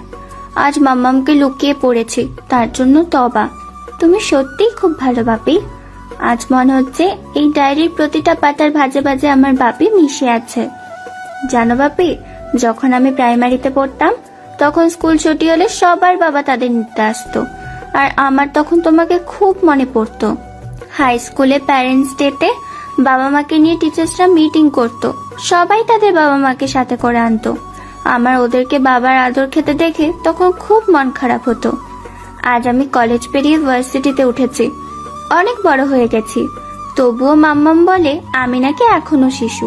মামনি ভার্সিটির প্রথম দিনে লেট হয়ে যাবে, তাড়াতাড়ি আসো। আয়াতকে ডাকছে তার মা। আসছি মাম্মাম, নিকাবটা বাদলেই হয়ে যায়। মাম্মাম, আমি রেডি। পিছনের থেকে জড়িয়ে ধরে আয়াত তার মাকে বলল, এই তো সোনা মেয়ে আমার, সাবধানে যাবে, আর কারোর সাথে দুষ্টুমি করবে না কিন্তু, একদম লক্ষ্মী মেয়ের মতন থাকবে। আয়াতের মাথায় হাত রেখে বলে, মাম্মাম, আজ আমার বাপিকে খুব মনে পড়ছে। আমাকে একটাবার বাবির ছবি দেখাবে? কথাটা শুনে আরিয়ার বুকের ভেতরটা ব্যথায় চিনচিন করে ওঠে। ও চায় না আয়াত তার বাবার সত্যিটা জানুক। তোমার বাপি বেঁচে নেই, তুমি জানো তো। মৃত ব্যক্তির ছবি দেখতে হয় না, তাই তোমার বাপিরও কোনো ছবি আমি রাখিনি বলে বোঝায় আয়াতকে। সরি মাম্মাম, তোমাকে বাপির কথা মনে করিয়ে খুব কষ্ট দিয়ে ফেললাম। এই প্রমিস, আর কখনো এমনটা করবো না। দাদু ভাই, কতক্ষণ বাইরে দাঁড়িয়ে থাকবো? তাড়াতাড়ি এসো, তোমাকে ভার্সিটি ছেড়ে দিয়ে যে আমাকে ফ্যাক্টরি যেতে হবে। আয়াতের দাদু বলল, হ্যাঁ হ্যাঁ, যাবে দাদু ভাই। তোমার দাদু সেই কতক্ষণ হলো রিক্সা নিয়ে দাঁড়িয়ে আছে বাইরে। আয়াতের দাদি কথাটি বলে আয়াতকে সাথে নিয়ে এগিয়ে যেতে গেল। আয়াত চলে যাওয়ার পরই আরিয়া দৌড়ে নিজের ঘরে গিয়ে দরজাটা বন্ধ করে দেয়, আর আবিরের ডায়েরিটা নিজের বাহুতে চেপে ধরে চিৎকার করে কাঁদতে থাকে। আমরা রাখিনি। কেন আবির, তুমি তুমি কেন এমনটা করলে আমার সাথে? আজ আমি চাইলেও তোমার মেয়েকে সত্যিটা বলতে পারছি না। আমি চাই না তোমার মেয়ে তোমাকে ঘৃণা করুক, হোক না তোমার ডায়েরির প্রত্যেকটা আবেগ মিথ্যা। তবুও আমি তো শুধু তোমায় ভালোবেসেছি, আর তোমার এই ডায়েরির আবেগ মাখা শব্দ চয়নগুলো বিশ্বাস করতে চেয়েছি। তুমি খুব ভালো থাকো, তুমি সুখী থাকলেই যে আমি সুখী। রিকশার বুট ফেলে দীর্ঘ একটা শ্বাস নিয়ে, জানো দাদু, রিকশায় ওঠার মজাটাই আলাদা। প্রকৃতির ঠান্ডা স্নিগ্ধ বাতাস আর একটা শান্তির তৃপ্তি প্রশ্বাস যা তুমি ওসব দামি গাড়িতে খুঁজে পাবে না। ঠিক বলেছো দাদু ভাই, তুমি না হলে আমি এসব জানতেই পারতাম না। তোমার দাদি তো কখনো এসব বুঝতে চায় না, তার কাছে সব বুড়ো বয়সে হ্যাংলামোপনা। তুমি আছো বলেই না এত কিছু উপলব্ধি করি। দাদি, আর তুমি এত ঝগড়া কেন করো বলো তো? ওটা ঝগড়া না তো দাদু ভাই, ওটা তো আমাদের টুনাটুনির ভালোবাসা। সে তুমি চাই বলো, দাদির থেকে কিন্তু আমি বেশি স্মার্ট। রিক্সা এসে ভার্সিটির সামনে দাঁড়ালো। তো দাদু ভাই, তোমাকে কখন নিয়ে আসবো আমি? সে আমি তোমাকে ক্লাস শেষে ফোন করে জানিয়ে দেব। রিক্সা থেকে নেমে ভার্সিটির ভেতরে যেতে যেতে বলে গেল দাদুকে। আয়াত ভার্সিটির ভেতরে ঢুকেই দু একজনের কাছে ক্লাস কোথায় জিজ্ঞেস করে যেই ক্লাসে ঢুকতে যাবে, দূর থেকে খেয়াল করলো সিনিয়ররা জুনিয়রদের সাথে র্যাগিং করছে। লাবণ্য হচ্ছে র্যাগিং মাস্টার, সাথে তার চেলাপালারাও আছে। নেহাল, রাজ, টমি, মোনা, টিনা এরা একটি ছেলেকে ধরে হাতে ফুল ধরিয়ে দিয়ে বলেছে লাবণ্যকে প্রপোজ করতে। আর লাবণ্য ক্লাসরুমের সামনে একটি বেঞ্চের উপর বসে পায়ের উপর পা তুলে পায়ের পাতা নাচাচ্ছে। দূর থেকে দেখে বুঝতে পারছে আয়াত, মেয়েগুলোর মধ্যে কোনো পোশাক আশাকের ধরন নাই। পরনে শর্টকাট, স্কার্ট আর ছোট ছোট টপস। লাবণ্য চোখে একটা ব্ল্যাক অ্যান্ড হোয়াইট সানগ্লাস আর মাথায় লেয়ার কাট, চুলগুলো উঁচু করে ঝুঁটি বেঁধে রাখা। ঝুঁটির নিচের অর্ধেকটা আবার নীলচে কালার করা। কথা বলছে যেভাবে বডি হেলিয়ে দুলিয়ে, মনে হচ্ছে যেন মাথার ঝুঁটিটা ঘাড়ের এপাশ থেকে ওপাশে গিয়ে পড়ছে। বেচারা ছেলেটার নাজেহাল অবস্থা, সে আর পালাবে কোথায়? পাঁচজনে যে ঘিরে রেখেছে। কি হলো, যা প্রপোজ কর। দেখছিস না লাবু সে কখন থেকে বসে আছে? মোনা বলল ছেলেটাকে। ছেলেটা হাঁটু গেড়ে বসে দুই হাত জোড় করে অনুরোধ করছে ওদেরকে। দেখ কি বলে, বড় আপু বলে নাকি প্রপোজ করা যাবে না। তাড়াতাড়ি প্রপোজ কর বলছি, তোর পর আমাদের আরো অনেককে স্বাগত জানাতে হবে। রোজ ছেলেটির শার্টের কলার চেপে ধরে বলল কথাটা। আয়াত আর একটু এগিয়ে খেয়াল করলো ক্লাসরুমের সামনে আরো অনেক স্টুডেন্ট লাইন দিয়ে দাঁড়িয়ে আছে। আয়াত বুঝতে পেরেছে এরা সবাই হয়তো নবাগত স্টুডেন্ট। সবাইকে হেনস্থা করার জন্যই ওরা লাইনে দাঁড় করিয়েছে। এক একজনের থেকে মজা নেই, তাই তার ছাড়ছে। আয়াত এবার ওদের সামনে গিয়ে দাঁড়ালো। এ কি, এইসব কি করছেন আপনারা? ক্লাস টাইম কি শুরু হয়নি? ওরা সবাই আয়াতের কথা শুনে পা থেকে মাথা পর্যন্ত তাকিয়ে দেখে। এ কি রে দোস্ত, আমাদের ভার্সিটিতে ভূত আসছে? টমি গিয়ে টিনার পিছনে লুকায়, কথাটি বলে। কি হচ্ছেটা কি টমি, দেখছিস তো মানুষ? লাবণ্য কথাটি বলে এবার বেঞ্চ থেকে উঠে দাঁড়ালো। আপনি কি খালাম্মা? আয়াতকে প্রশ্ন করলো লাবণ্য। জি, আমি আয়াত। কলেজে আজ আমার প্রথম দিন। আয়াত আর কিছু বলার আগেই সবাই মিলে জোরে হেসে দিল। এ দেখ দেখ, খালামারা ভার্সিটিতে পড়তে আসে। লাবণ্য বলল। আয়াত গম্ভীরভাবে বলল, দেখুন, আমি মোটেই খালাম্মা নই। তাই বুঝি? তাহলে এমন ঢোলা ঢালা বোরকা আর এইসব হাত মোজা পা মোজা এগুলো কি? এইসব বুঝি এখনকার নিউ ফ্যাশন? লাবণ্য বলছে আর ওর চেলাপেলারা হেসে লুটোপুটি খাচ্ছে। দেখুন, আমি আপনাদের মতো আলট্রা মডার্ন না। আমি আমার মায়ের শিক্ষায় বড় হয়েছি। যেটাকে আপনি ঢলা ঢলা বোরখা বলছেন, সেটাকে ইসলামের দৃষ্টিতে অনেক সম্মান এবং মর্যাদা দেওয়া হয়েছে। এটাকে পর্দা বলে, যা নারীর সৌন্দর্যকে আরো বাড়িয়ে তোলে। এইসব তো আপনারা বুঝবেন না, কারণ আপনাদের চোখে ডিজিটাল যুগের চশমা পরে আছেন। আমি পর্দা করি কারণ এই পর্দা আমার রক্ষা কবচ। এই পর্দায় আমার নিরাপত্তা দেয় এবং এই পর্দায় আমার রাসূলের নির্দেশ।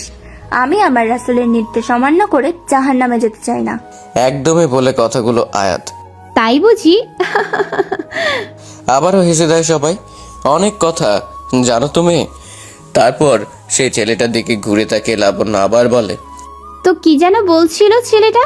সিনিয়র আপুকে প্রপোজ করা যাবে না, তাই তো? ঠিক আছে, এই খালাম্মা তো তোরই ক্লাসমেট, নে একে প্রপোজ কর। কি হলো, কর। ধমক দিয়ে বলল। ছেলেটি ভয়ে ভয়ে আয়াতের সামনে এসে দাঁড়ায়। অতিরিক্ত নার্ভাসে ছেলেটির কপাল থেকে ঘাম ঝরছে। যখনই হাতের ফুলটা আয়াতের সামনে এগিয়ে দিল, ছেলেটি পিছনের থেকে কারো মৃদু কণ্ঠের আওয়াজ আসলো। কি হচ্ছে কি এখানে? সবাই হা হয়ে আছে। নেহাল, রোজ, টমি, মোনা, টিনা বলল। লাবণ্য তাকিয়ে শুধু হা হয়ে আছে, মনে মনে বলছে, এত সুন্দর ছেলেটা, wow, so cute, handsome, dashing boy, কি বডি ফিগার, একদম হিরো টাইপ ছেলেটা। একে যদি আমার বয়ফ্রেন্ড বানাতে পারতাম। কথাগুলো বলছে আর মনে মনে গদগদ হচ্ছে। আমি কিছু জিজ্ঞেস করেছি, এখানে কি হচ্ছে? তার আগে বলেন আপনি কে? নেহাল তাকে প্রশ্ন করলো। আমি এখানে নিউ কেমিস্ট্রির টিচার, এখন আমার ক্লাস টাইম, তাই ক্লাস নিতে এসেছি। কড়া গলায় বলল, ও স্যার, এই ইনি তো স্যার। আসলে স্যার, আমরা সিনিয়র জুনিয়রদের সাথে আলোচনা করতে এসেছিলাম নবীনবরণ অনুষ্ঠানটা কেমন করে আয়োজন করলে এদের ভালো লাগবে। লাবণ্য কথাটা একটু নার্ভাস হয়ে বলল, ও ঠিক আছে, এইটা নিয়ে তোমরা পরে কথা বলবে, এখন ক্লাস টাইম। নিউ স্টুডেন্টরা যাদের ক্লাস আছে ক্লাসে এসো। স্যার, আপনার নামটা যদি একটু বলতেন। লাবণ্য জানতে চাইলো। মেঘ রহমান। তোমাদের আর কিছু জানার আছে? না স্যার, আপনার সাথে আমাদের যখন ক্লাস হবে তখন জেনে নেব। এই চল তোরা, আমাদের তো এখন ইম্পর্টেন্ট একটা ক্লাস আছে। ঢং করে বলেই লাবণ্য তার সান্ড পাণ্ডদের নিয়ে চলে গেল। চলেন স্যার, ক্লাস নেবেন। একজন স্টুডেন্ট বলল, কে ক্লাস নিবে? আমি হচ্ছে স্টুডেন্ট, ওদের টাইট দিলাম। মেঘ কথাটি বলেই হেসে দিল। তার মানে আপনি আমাদের টিচার না, ওদের বোকা বানিয়েছেন? আয়াত চোখ বড় বড় করে তাকিয়ে বলল মেঘকে। আমিও স্টুডেন্ট, তোমাদের সাথে প্রথম বর্ষে পড়ি। আয়াত ছেলেটির পা থেকে মাথা অবধি দেখছে আর মনে মনে বলছে, ছেলেটাকে তো দেখে মনে হয় না আমাদের বয়সের। যাই হোক, ছেলেটার বুদ্ধি আছে বলতে হবে। তারপর সবাই হো হো করে হাসতে হাসতে ক্লাসরুমের মধ্যে ঢুকলো। চৌধুরী ভিলা বলে খুব তৃপ্তি নিয়ে খাচ্ছে ছেলেটা। চিৎকার করে ওঠে আবির, তোমার সাহস কি করে হয় এসব রাস্তার ফকিরদের আমার বাড়িতে এনে খাওয়ানোর? কি হচ্ছে কি নেহা? করুণ গলায় বলে। ছেলেটা খাওয়া বন্ধ করে নেহার দিকে হা করে তাকিয়ে আছে। তোমাকে আমি আগেও বলেছি এসব রাস্তার জলচান আমার বাড়িতে ঢুকাবা না। আমার একটা স্ট্যাটাস আছে। এক্ষুনি আমার একজন বড় ক্লায়েন্টকে বাড়িতে আসতে বলেছি। সে যদি এসে আমার নোংরা বস্তির ছেলেকে এখানে দেখে তাহলে আমার প্রেস্টিজের কি অবস্থা হবে তুমি বুঝতে পারছো? ছেলেটার খুব ক্ষুধা লেগেছিল, 2 দিন ধরে কিছু খাইনি, তাই আমি। কথা শেষ করার আগেই বলল, তাই তুমি ছেলেটাকে আমার বাড়িতে নিয়ে আসবে? চেহারাটাই নোংরা করে ফেলেছো। এই ছেলেটাকে এক্ষুনি এখান থেকে বিদায় করো। সকিনা, ছেলেটি চলে গেলে চেয়ারটা ভালো করে ধুয়ে পরিষ্কার করে দিস তো। জি বড় ম্যাডাম, সকিনা এই বাড়িতে দীর্ঘদিন যাবৎ কাজ করছে। ছেলেটি চেয়ার ছেড়ে উঠে দাঁড়িয়ে বলে চলে গেল। আবিরের আর সহ্য হচ্ছে না, রাগ কন্ট্রোল করতে না পেরে বলেই ফেলে, বাহ নেহা বাহ, ছেলেটা চেয়ারটায় বসেছিল বলে তুমি চেয়ারটাই ধুয়ে ফেলতে চাও, অথচ নিজের মধ্যে বসে থাকা ময়লা সেটা তুমি পরিষ্কার করবে কিভাবে? মুখ সামলে কথা বলো আবির, ভুলে যেও না আমি তোমার স্ত্রী। স্ত্রী? স্ত্রী শব্দটার মানে বোঝো তুমি? না, তুমি বোঝো না। তুমি বোঝো শুধু অহংকার আর তোমার নিজের স্বার্থ। তাই বুঝি? স্বার্থপর কি শুধু আমি একা? তুমি নও? আজ পর্যন্ত নিয়েছো ছাড়া কি দিয়েছো? তুমি আমার আবার বড় বড় লেকচার দিচ্ছ। কি দেইনি তোমায় আমি? আমার পরিবার, ভালোবাসা সব ছেড়েছি তোমার জন্য আমি। ভালোবাসা? তোমার ভালোবাসা মানেই তো ওই ধ্যারধারা গেও মেয়েটা। কি পেয়েছিলে মেয়েটার থেকে তুমি বলো তো? আমাকে দেখো, আজ তুমি যা তার সবই আমি তোমাকে দিয়েছি। তোমার টাকা, গাড়ি, বাড়ি, সম্পদ, ঐতিহ্য সব আমার টাকাই কেনা। ভুলে যেও না মিস্টার আবির খান, ও সরি আবির চৌধুরী। তোমার নামের সাথে যেই পদবিটা এখন ব্যবহার করো ওটাও কিন্তু আমারই দেওয়া। ব্যাস, অনেক বলেছো তুমি। কোনো কিছু লোভই আমার নেই। আর কাকে তুমি গেও মেয়ে বলছো? আমি তো আমার আগের জীবনটাতেই ভালো ছিলাম। আজ আমি তোমার সাথে এখানে আছি সেটা শুধুই লাবণ্যর জন্য। সেই দিনটা তোমার মনে আছে নেহা? তোমার জন্মদিনের পার্টিতে শরবতের সাথে আমাকে তুমি ঘুমের ওষুধ মিশিয়ে দিয়েছিলে। আমাকে পাওয়ার জেদে তুমি আমার সাথে যেই নোংরা খেলাটা খেলেছিলে সেদিন রাতে, তোমার সেই রাতের নোংরা খেলার ফসল আমাদের মেয়ে লাবণ্য। আমি তো কিছুই জানতাম না। আমি আমার আর আরি, যাকে আমি ভালোবেসে বিয়ে করেছিলাম, তাকে আর আমাদের সন্তানকে দেখতে গিয়েছিলাম। কিন্তু তুমি আমার আগে সেখানে পৌঁছে গিয়েছিলে 1 বছর বয়সের লাবণ্যকে নিয়ে। আমি তোমাকে বিয়ে করতে চাইনি। আরি বলেছে ইসলামে দ্বিতীয় বিয়ে জায়েজ আছে। আমি তোমায় বিয়ে না করলে লাবণ্য হবে সমাজের অবৈধ সন্তান, তার কথাই আমি তোমায় বিয়ে করেছি। আর তুমি বিয়ের পর নানানভাবে লাবণ্যকে মেরে ফেলার হুমকি দিয়ে আমার পরিবারের কাছ থেকে আমাকে আলাদা করেছো, আমাকে বাধ্য করেছো আমার পরিবারের কাছে ঘৃণার পাত্র হতে। আমি কোনো নোংরা খেলা খেলিনি আবির, আমি তোমাকে ভালোবেসেছিলাম। তোমার অফিসের বস ছিলাম আমি, আমার রূপ সৌন্দর্য সবতেই আমি তোমায় ধরে রাখতে চেয়েছি, কিন্তু তুমি কখনো আমাকে পাত্তা দাওনি। আমি তোমায় আরও আগে পেতাম, কিন্তু যখন বাবার অসুস্থতার জন্য লন্ডনে গিয়ে ভিসার সমস্যায় আটকে পড়ি, আমি নিশ্চিত ছিলাম নেক্সট 5 বছরে আমার অফিস তুমি ছাড়বে না, কারণ তোমার কন্ট্যাক্ট পেপারে সিগনেচার করা ছিল। যদি তুমি জব ছাড়ার চেষ্টাও করো তাহলে তোমার জেল হতে পারে। আমি লন্ডনেই তোমার সন্তানকে ভূমিষ্ঠ করি। যখনই ফিরে আসি শুনি তোমার বিয়ে হয়ে গেছে, একটা মেয়েও হয়েছে। তখন আমার খুব কষ্ট হয়, আর তাই তোমাকে নিজের করে নিই। কে চায় সতীনের ঘর করতে? তাছাড়া আমার তো কোনো কিছুর অভাব নেই, তাহলে কেন আমি আমার স্বামীর ভাগ অন্য কারোর সাথে শেয়ার করব? এর জন্য আমি তোমাকে তোমার সব মায়াচাল থেকে দূরে সরিয়ে এনেছি, কিন্তু তার বিনিময়ে তোমাকেও আমি অনেক কিছু দিয়েছি। কিচ্ছু দাওনি তুমি আমায়, তুমি শুধুই আমাকে চেয়েছো, কিন্তু কখনো ভালোবাসতে পারোনি। তুমি তোমার জেদ আর অহংকারে অনেকগুলো জীবনকে নষ্ট করে ফেলেছো, এমনকি নিজের মেয়েটাকেও বিগড়ে দিয়েছো। লাবণ্য বাড়িতে ঢুকছে, হঠাৎই দরজার কাছ থেকে আবিরের শেষের কথাটি শুনে ফেলে। ও ড্যাড, তুমি মমের সাথে কিভাবে কথা বলছো?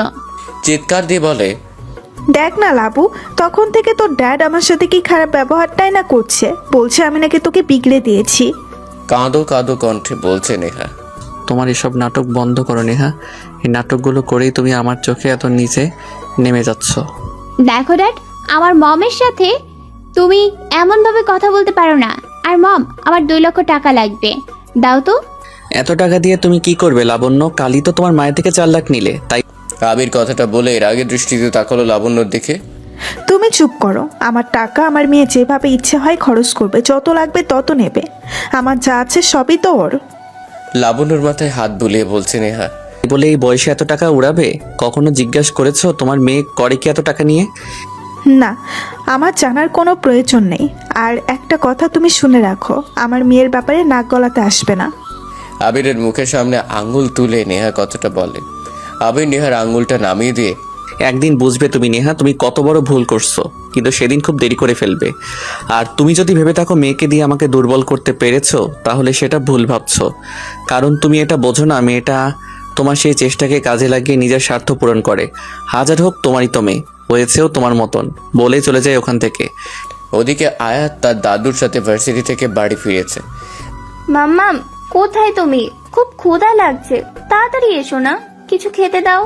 দাদু ভাই, ভার্সিটির প্রথম দিনটা তোমার কেমন গেল? আয়াতের দাদি একটু মুচকি এসে আয়াতের পাশে বসে জিজ্ঞাসা করলো।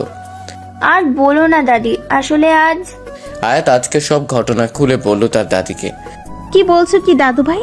তাহলে তো ওরা তোমাদের পিছনে আবার লাগবে। আমি কতবার বলেছি মেয়েটা বড় হয়েছে, বিয়ে দিয়ে দিতে, কিন্তু শুনলো না। এরা লেখাপড়া করাবে, যদি কোনো বিপদ আপদ হয় তাহলে সেই দায়িত্ব কে নেবে? আহা রেহানা, তুমি এত চিন্তা কেন করছো? আমাদের দাদুভাই খুবই বুদ্ধিমতী মেয়ে, তুমি অযথাই চিন্তা করছো। ওর কিছু হবে না, ওসব ছেলে মেয়েদের 3 বেলা মেরে সোজা করতে হয়। বাবার টাকায় আশকারা পেয়ে পেয়ে এমন হয়েছে। এমন ভাবে বলছো যেন তুমি ওদের মারার ক্ষমতা রাখো। একটা কথা শুনে রাখো, আমার দাদু ভাইয়ের যদি কিছু হয় তাহলে তোমার খবর আছে। ঠিক আছে, আমার খবর বানিয়ে তুমি টেলিভিশনের পর্দায় দেখিয়ে দিও। কি বললে তুমি? আয়াত দেখছে দাদা দাদির ঝগড়া। আহ, থামবে তোমরা। আর দাদি, লেখাপড়াটা আমার স্বপ্ন, আমি কি খারাপ ভাবে চলি বলো? আমি যদি আমার ইসলামে উল্লেখিত নির্দেশগুলো না মেনে চলি, লেখাপড়া করি, তাহলে দোষ কোথায়? তুমি অন্য কারোর আচরণের উপর ভিত্তি করে আমাকে কেন লেখাপড়া ছাড়তে বলছো? কিন্তু দাদু ভাই। কোনো কিন্তু না, এই ছোট্ট একটা বিষয়কে তোমরা এত বড় কেন করছো? দেখছো তো আমার ক্ষুধা লাগছে, মামাকে বলো না খাবার দিতে। আরিয়া এসে, মামনি খাবার টেবিলে গুছিয়ে রেখে এসেছি, খাবে চলো। আসলে চোখটা লেগে গিয়েছিল, তাই উঠে রান্না করতে একটু দেরি হয়ে গেল। ঠিক আছে মাম্মাম, চলো। আর তোমরা একটুও ঝগড়া করবে না, এই বলে দিয়ে গেলাম, নইলে তোমাদের সাথে আজ সারাদিন আমার কথা বলা বন্ধ। জানালার গ্রিল ছুঁয়ে দাঁড়িয়ে আছে আবির। আকাশের চাঁদটাকে দেখছে আর নিজের মাঝে জমানো সব কথাগুলো তুলে ধরে মনকে প্রশান্ত করছে। সারাদিনের যত অপেক্ষা হয়তো ওই আকাশের চাঁদটার জন্যই, যে শুধুই তাকে শুনবে, কখনো ভুল বুঝবে না, ঠকাবেও না। আর এভাবেই তার জীবনের এতগুলো বছর পার হয়েছে। ওদিকে আরিয়া গভীর রাতে তাহাজ্জুদের সিজদার মাঝে লুটিয়ে পড়ে নিজের সকল দুঃখ, কষ্ট আর বেদনা জমা করে রাখছে। স্রষ্টার দরবারে নিজেকে সমর্পণ করছে। কে জানে অপর পাশের মানুষটা কেমন আছে, হয়তো ভালোই থাকবে। আচ্ছা মাম্মাম, তোমরা তাহাজ্জুদের সিজদাগুলো এত লম্বা হয় কেন? আয়াত আর মাম্মামকে জিজ্ঞাসা করছে। কারণ সিজদায় আল্লাহ রাব্বুল আলামিন আমাদের অতি নিকটে থাকে। তাহলে তো যে কোনো নামাজের সিজদায় আমরা আল্লাহ রাব্বুল আলামিনের অতি নিকটে সাক্ষাৎ পেতে পারি।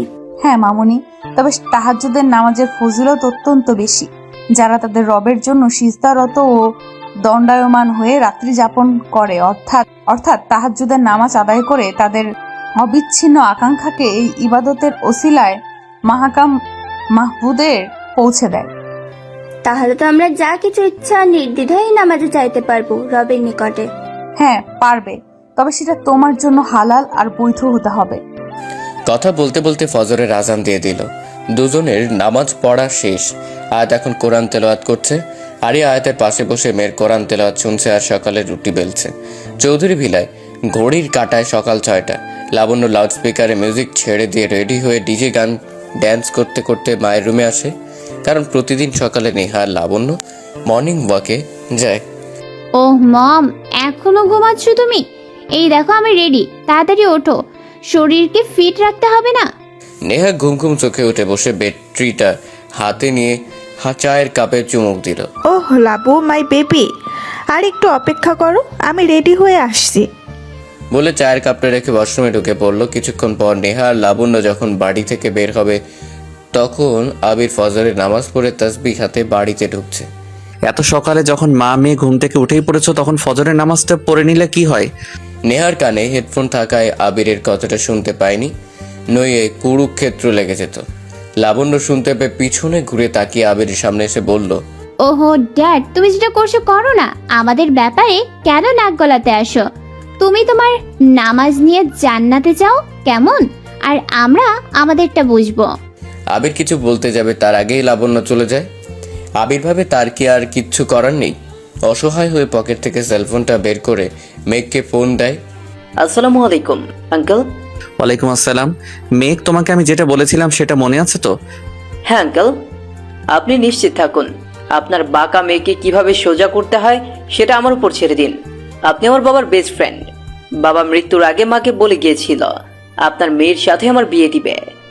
আমি আমেরিকা থেকে লেখাপড়া শেষ করে আসার পর মায়ের কাছে কথাটা জানতে পারি। আপনার মেয়ের সাথে দেখা করতে চাচ্ছিলাম, কিন্তু আপনি বলেছেন আপনার মেয়ে একদম আলাদা, তাই তাকে সোজা করতে তার ভার্সিটিতে আমি অ্যাডমিশন নিয়েছি। তবে দেখবেন আপনার মেয়েকে আমি সোজা পথে এনে ছাড়ব। তাই যেন হয় বাবা, আমার মেয়েটা যে একদম ওর মায়ের মতো হয়েছে।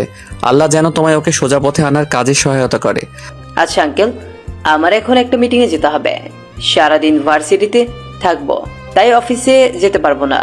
এই জন্য এখন মিটিংটা অ্যাটেন্ড করতেই হবে। পরে কথা বলবো। আল্লাহ হাফেজ। আল্লাহ হাফেজ। সময়টা সকাল 10:45-এর কাছাকাছি। ভার্সিটিতে মেঘ ক্লাসে ঢুকতে যাবে, তখনই মানকি টুপি পরা 3টা ছেলে এসে মেঘের নাকের কাছে একটি রুমাল ধরে আর মেঘ অজ্ঞান হয়ে যায়।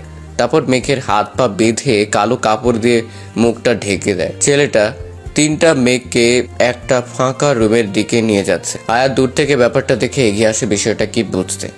লাবণ্য, ছেলেটাকে ধরে এনেছিস, কালকে আমাদের সাথে যেটা করেছে তার শাস্তি ওকে দেওয়া লাগবে বলেই নিহাল মুখ থেকে নিজের মাংকিটা খুলে ফেলে। আয়াত রুমের বন্ধ জানালাটা একটু ফাঁক করে বাইরে থেকে ব্যাপারটা দেখে চমকে যায়।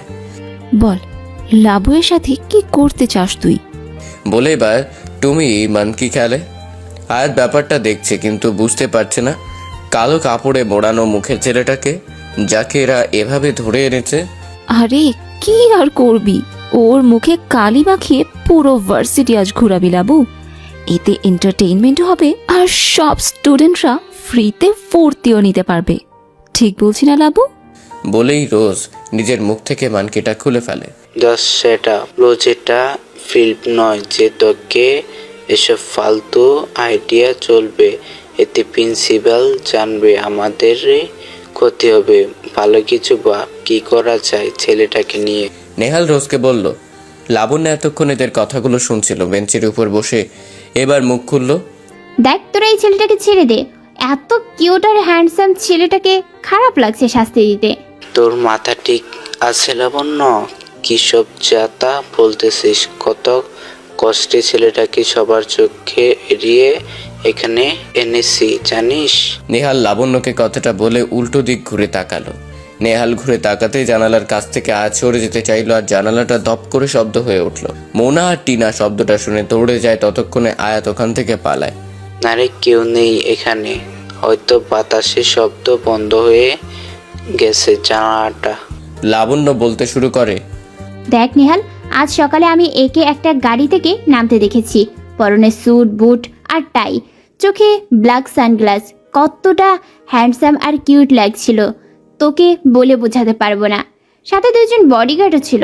তাছাড়া ছেলেটাকে দেখে বয়সের দিক থেকে মনে হয় না ও প্রথম বর্ষের স্টুডেন্ট। এ যদি কোনো পাওয়ারফুল পার্সন হয় তখন এ কি আমাদের ছেড়ে দেবে বলে তো মনে হয় না। ছেলেটা কোনো উদ্দেশ্য নিয়ে আমাদের ভার্সিটিতে এসেছে, তা আগে জানতে হবে। তাহলে কি করবি এখন? মোনা জিজ্ঞাসা করলো। 2-4 জন লোক ঠিক কর, যত টাকা লাগে দেব। বলিস 2 দিনের মধ্যে ছেলেটার সব ডিটেলস আমার চাই। বলেই টাকার বান্ডিল ছুঁড়ে মেরে ক্লাসরুম থেকে বেরিয়ে গেল লাবণ্য। লাবণ্য যাওয়ার কিছুক্ষণ পর বাকি সবাই ক্লাসরুম থেকে বেরিয়ে যায়। আয়াত দূর থেকে সব দেখছে। সবাই চলে গেল, আয়াত কাউকে না ডেকে নিজেই ক্লাসরুমটার সামনে আসলো। ভাবছে কাউকে ডাকবে কিনা। লাবণ্য বা লাবণ্য দলবল যদি জানতে পারে আয়াত সব দেখেছে, তাহলে আয়াতের ক্ষতি হবে ভেবে আর কাউকে না ডেকে নিজেই ক্লাসরুমে ঢুকে পড়লো। আয়াত ভাবছে হাত পা তো বাঁধা, ছোবো কি ছোবো না। না, মানুষকে বাঁচানো ফরজ। নিজে নিজে বলছে আর হাত পায়ের বাঁধনগুলো খুলছে। আচ্ছা, ছেলেটা কে? আয়াত মেঘের মুখ থেকে কালো কাপড়টি খুলে ফেলে। এ কি এত মেঘ? মেঘ ওঠেন, আপনি কি শুনতে পাচ্ছেন? কি যে করি। আয়াত মেঘের মুখের কাছে ঝুঁকে খেয়াল করছে নিঃশ্বাস নিচ্ছে কিনা। হঠাৎ মেঘের জ্ঞান ফিরে আসে, উঠে বসে আর কিছু না ভেবে আয়াতের দিকে রাগী দৃষ্টিতে তাকালো। তুমি? চিৎকার করে বলল, হ্যাঁ আসলে। চুপ, একদম চুপ। কাল তোমাকে দেখে আমি ভালো মেয়ে ভেবেছিলাম, আর তুমি আমাকে কিডন্যাপ করেছ, মেরে ফেলতে চাও আমাকে। সত্যি করে বলো তুমি কে? দেখুন, আপনার কোথাও একটা ভুল হচ্ছে। কিসের ভুল? এই, তুমি কি একা আছো নাকি তোমার গ্যাংও আছে সাথে? কিসের গ্যাং? কি বলছেন কি আপনি? সাজ পোশাক দেখে তো মনে হচ্ছে জঙ্গি। দেখুন, আমি কোনো জঙ্গি নই। তাহলে রোহিঙ্গা? লাবণ্য সব সান্ড পাণ্ডুরা এসেছে আয়াতদের ক্লাসে। মেয়ে ক্লাসরুমে থাকায় লাবণ্য বাইরেই দাঁড়িয়ে আছে। নেহাল সবাইকে উদ্দেশ্য করে বলল, কাল আমরা সিনিয়ররা তোমাদের জন্য নবীনবরণ উৎসবের আয়োজন করেছি, তো সবাই সকাল 11টার মধ্যে চলে আসবে। আর তুমি কি যেন নাম? আয়াতকে উদ্দেশ্য করে বলল। আয়াত। ভয়ে ভয়ে নাম বলল। ও হ্যাঁ আয়াত, তুমি কাল 7টায় সময় আসবে। বলে নেহাল যেই চলে যাবে। আমি পারবো না আসতে। না আসলে তো হবে না, কালকে সবাইকে আসতে হবে ব্যাস। আর যে আসবে না তাকে তুলে আনা হবে। ভার্সিটিতে তোমাদের প্রথম অনুষ্ঠান, আর তোমরা না আসলে হবে? মগের মূল লোক নাকি যে তুলে আনা হবে? সবাই 11টায় আর আমি 7টায়। তাহলে কি মেঘ ওদেরকে আমার কথা বলে দিল? ওরা কি তাহলে আমাকে শাস্তি দেওয়ার জন্য? না, এই মেঘ সুবিধার নয়। ক্লাস শেষে এই যে মেঘ, শোনেন। মেঘ আয়াতের ডাকের কোনো রেসপন্স দিচ্ছে না। আপনার কি কান কাটা? কানে শোনেন না? মেঘ এবার আয়াতকে বলল, তোমার কি ছেলেদের গায়ে পড়ে কথা বলতে ভালো লাগে? বোরখাওয়ালি হয়েছ? তোমার শরীয়তের কোন আইন ছেলেদের গায়ে পড়ে কথার অনুমতি দেয়? আমাকে একটু বোঝাবে? দেখুন, আপনি কাল থেকে আমায় অনেক কিছু শুনিয়েছেন। ভেবেছিলাম আপনার সাথে কথা বলবো না, কিন্তু না বলে আর পারলাম না। আজ আমি আপনার জন্য এত বড় একটা বিপদে পড়েছি। মেঘ ভ্রু কুচকে, আমি আবার কি করলাম তোমাকে? ওনাদেরকে কি আপনাকে আপনার নামটা না বললে হতো না? দেখলেন তো আমাকে সকাল 7টায় আসতে বললো। ও এই কথা, ঠিক আছে, চলো এসো। মেঘ, আপনি কি কিছুই বোঝেন না? আমি বাড়িতে কি বলে আসবো? যেখানে কিনা সবাই আসবে 11টায়, সেখানে আমার মাম্মা মামাকে এত সকালে আসতে দেবে বলে আপনার মনে হয়? তাহলে আসার দরকার নেই। না, আসলে ওরা আমাকে তুলে আনবে, শোনেননি? ঠিক আছে, আমি দেখছি কি করা যায়। আয়াতের চিন্তা মোটেও কাটে না। কি বলে যে সকাল 7টায় বাড়ি থেকে বের হবে সেটাই সারাদিন ভেবেছে। রাত শেষে সকাল হয়ে গেল, হঠাৎ কলিং বেলের আওয়াজ। এত সকালে কে আসলো?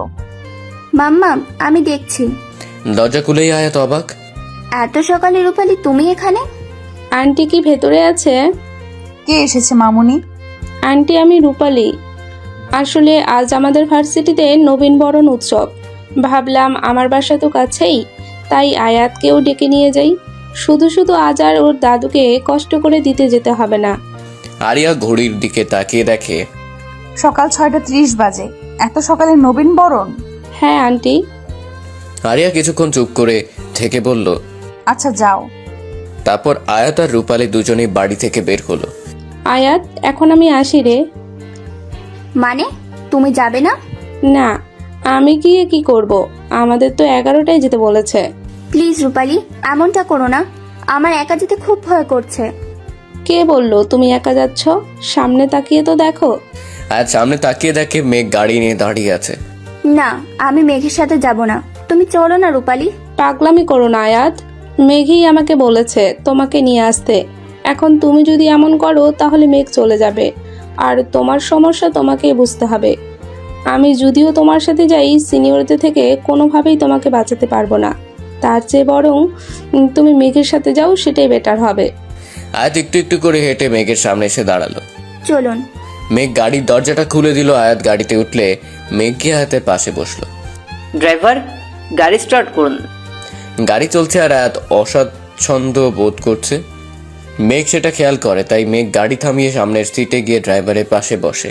গাড়ি আবার চলতে শুরু করেছে আর মেঘ সামনের আয়নায় আয়াতকে দেখছে। অনেক নার্ভাস মেয়েটা।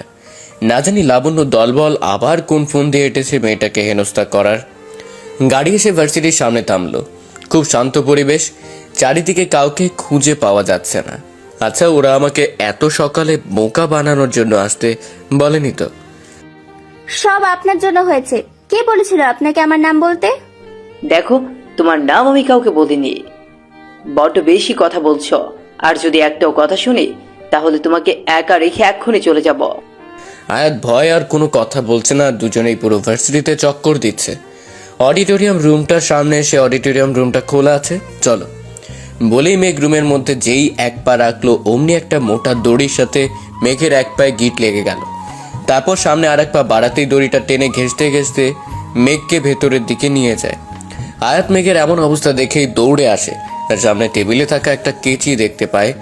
ভাবে কেচিটা দিয়ে মেঘের পায়ের দড়িটা কাটা যাবে। আয়াত তাড়াহুড়ো করে কেচির সাথে যে পাতলা লম্বা সুতোটা বাঁধা আছে তা খেয়াল না করেই সোজা গিয়ে টান দিল, আর উপর থেকে এক বালতি কাঁদা এসে আয়াতের মাথায় পড়লো।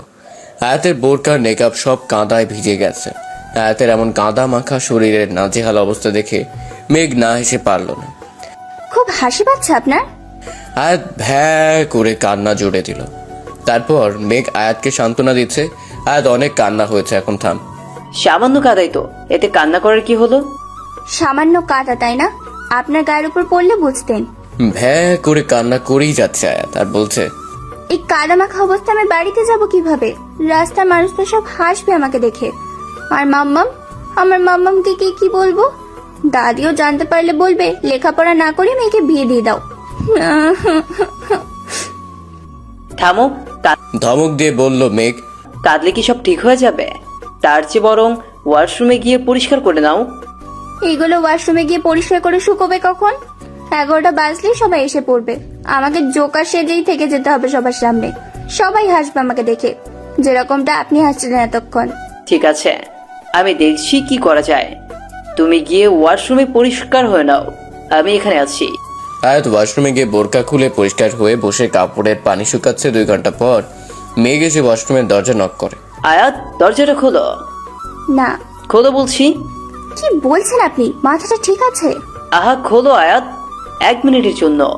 বললাম তো খুলবো না, আমার পর্দা নষ্ট হয়ে যাবে। আমি বলছি হবে না, সামান্য একটু খুললেই হবে, নইলে কিছুক্ষণ পর সবাই আসলে তখন বুঝবে। দরজা খুলে আপনি কি করবেন? শুধু এই ব্যাগগুলো দিব তোমায়। কিসের ব্যাগ? দেখলেই বুঝতে পারবে। আয়াত ওয়াশরুমের দরজাটা সামান্য একটু খুলে হাত বাড়াতেই মেঘ আয়াতের হাতের পানে চেয়ে রইল। এত সুন্দর ফর্সা হাত, চেহারা না জানি কত সুন্দর, অথচ এই মেয়ে আজকের দিনেও নিজের সৌন্দর্য প্রদর্শন না করে ঢেকে রাখে। কি হলো মেঘ, দেবেন? আয়াতের ডাকে মেঘ তাড়াতাড়ি ব্যাগগুলো আয়াতের হাতের আঙ্গুলে বাঁধিয়ে দেয়। আয়াত আঙ্গুলের মোচড় পেয়ে তাল সামলাতে না পেরে 2 হাত দিয়ে ব্যাগগুলো যেই ধরতে যাবে তখনই দরজাটা খুলে যায় আর মেঘের সামনে আয়াতের মুখ চলে আসে। আয়াত সাথে সাথে ঘুরিয়ে ব্যাগগুলো নিয়ে ওয়াশরুমের ভেতর থেকে দরজাটা আবার বন্ধ করে দেয় আর মেঘ আয়াতের মুখটা দেখে সেখানেই থমকে যায়। মনে মনে ভাবে, এই বোরখাওয়ালি আয়াত এত সুন্দর দেখতে। আর ওদিকে আয়াত ওয়াশরুমের দরজার সাথে পিঠ ঠেকিয়ে মনে মনে বলতে থাকে, হে আল্লাহ, আমাকে তুমি ক্ষমা করে দাও, আমি ইচ্ছে করে মেঘের সামনে আসিনি। মেঘ আয়াতের মুখ দেখে নেওয়ায় আয়াত মেঘের সাথে কথা বলতে লজ্জা পাচ্ছে। হঠাৎ মেঘ আয়াতকে ডাকলো। কি হলো, ওখানেই বসে থাকবে নাকি? আয়াত চুপ হয়ে আছে। দেখো, আর কিছুক্ষণের মধ্যেই সবাই চলে আসবে। আয়াত নীরবতা ভেঙে ব্যাগগুলো খুলে খুলে দেখছে আর বলছে, এতগুলো বোরখা দিয়ে আমি কি করব? তাছাড়াও সব আমার সাইজেরও না, কিছু বড় হয়ে যাবে তো কিছু ছোট হয়ে যাবে। আরে সেই জন্যই তো এতগুলো এনেছি। তোমার মাপ তো আমার জানা নেই, যেটাতে ফিটিং হয় সেটা পরে বাইরে এসো। কিছুক্ষণ পর ভালো দেখে একটা বোরখা পরে আয়াত নিজেকে সম্পূর্ণ ঢেকে পরিপূর্ণ পর্দা সহকারে বাইরে আসলো। এবার মেঘেরও আয়াতকে দেখে একটু লজ্জা লজ্জা লাগছে।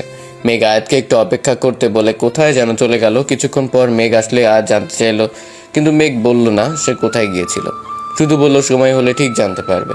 তারপর দুজনে পুরো ভার্সিটিতে অল্প অল্প করে কথা বলছে আর হাঁটছে। ঘড়ির কাঁটায় সকাল 11টা ছুঁই ছুঁই। সকলে আসতে শুরু করেছে। মেঘ কাউকে অডিটোরিয়াম রুমে যেতে দিচ্ছে না, বলছে সিনিয়ররা আমাদের জন্য এত সুন্দর করে আয়োজন করেছে, তারাই আগে রুমটা খুলুক, আমরা আর একটু অপেক্ষা করি, না হলে ভালো দেখায় না। সবাই অডিটোরিয়াম রুমটার সামনে দাঁড়িয়ে আছে। ইতিমধ্যে লাবণ্য তার সান্ড পাণ্ডুরে নিয়ে হাজির। লাবণ্য আয়াতকে হেসে হেসে সবার সাথে কথা বলতে দেখে ভীষণ রেগে যায়। এই মেয়ে, তোমাকে না সকাল 7টায় আসতে বলা হয়েছে? আপু, আমি তো সকাল 7টায় এসেছি।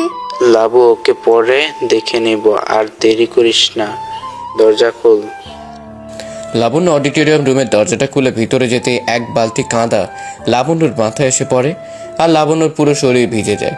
লাবণ্যর এমন অবস্থা দেখে সবাই হেসে দেয়, হাসতে বাকি থাকে না তার সান্ড পাণ্ডগুলো। লাবণ্য লজ্জায় সেখানেই বসে পড়ে, কিচ্ছু বুঝে উঠতে পারে না কি করবে।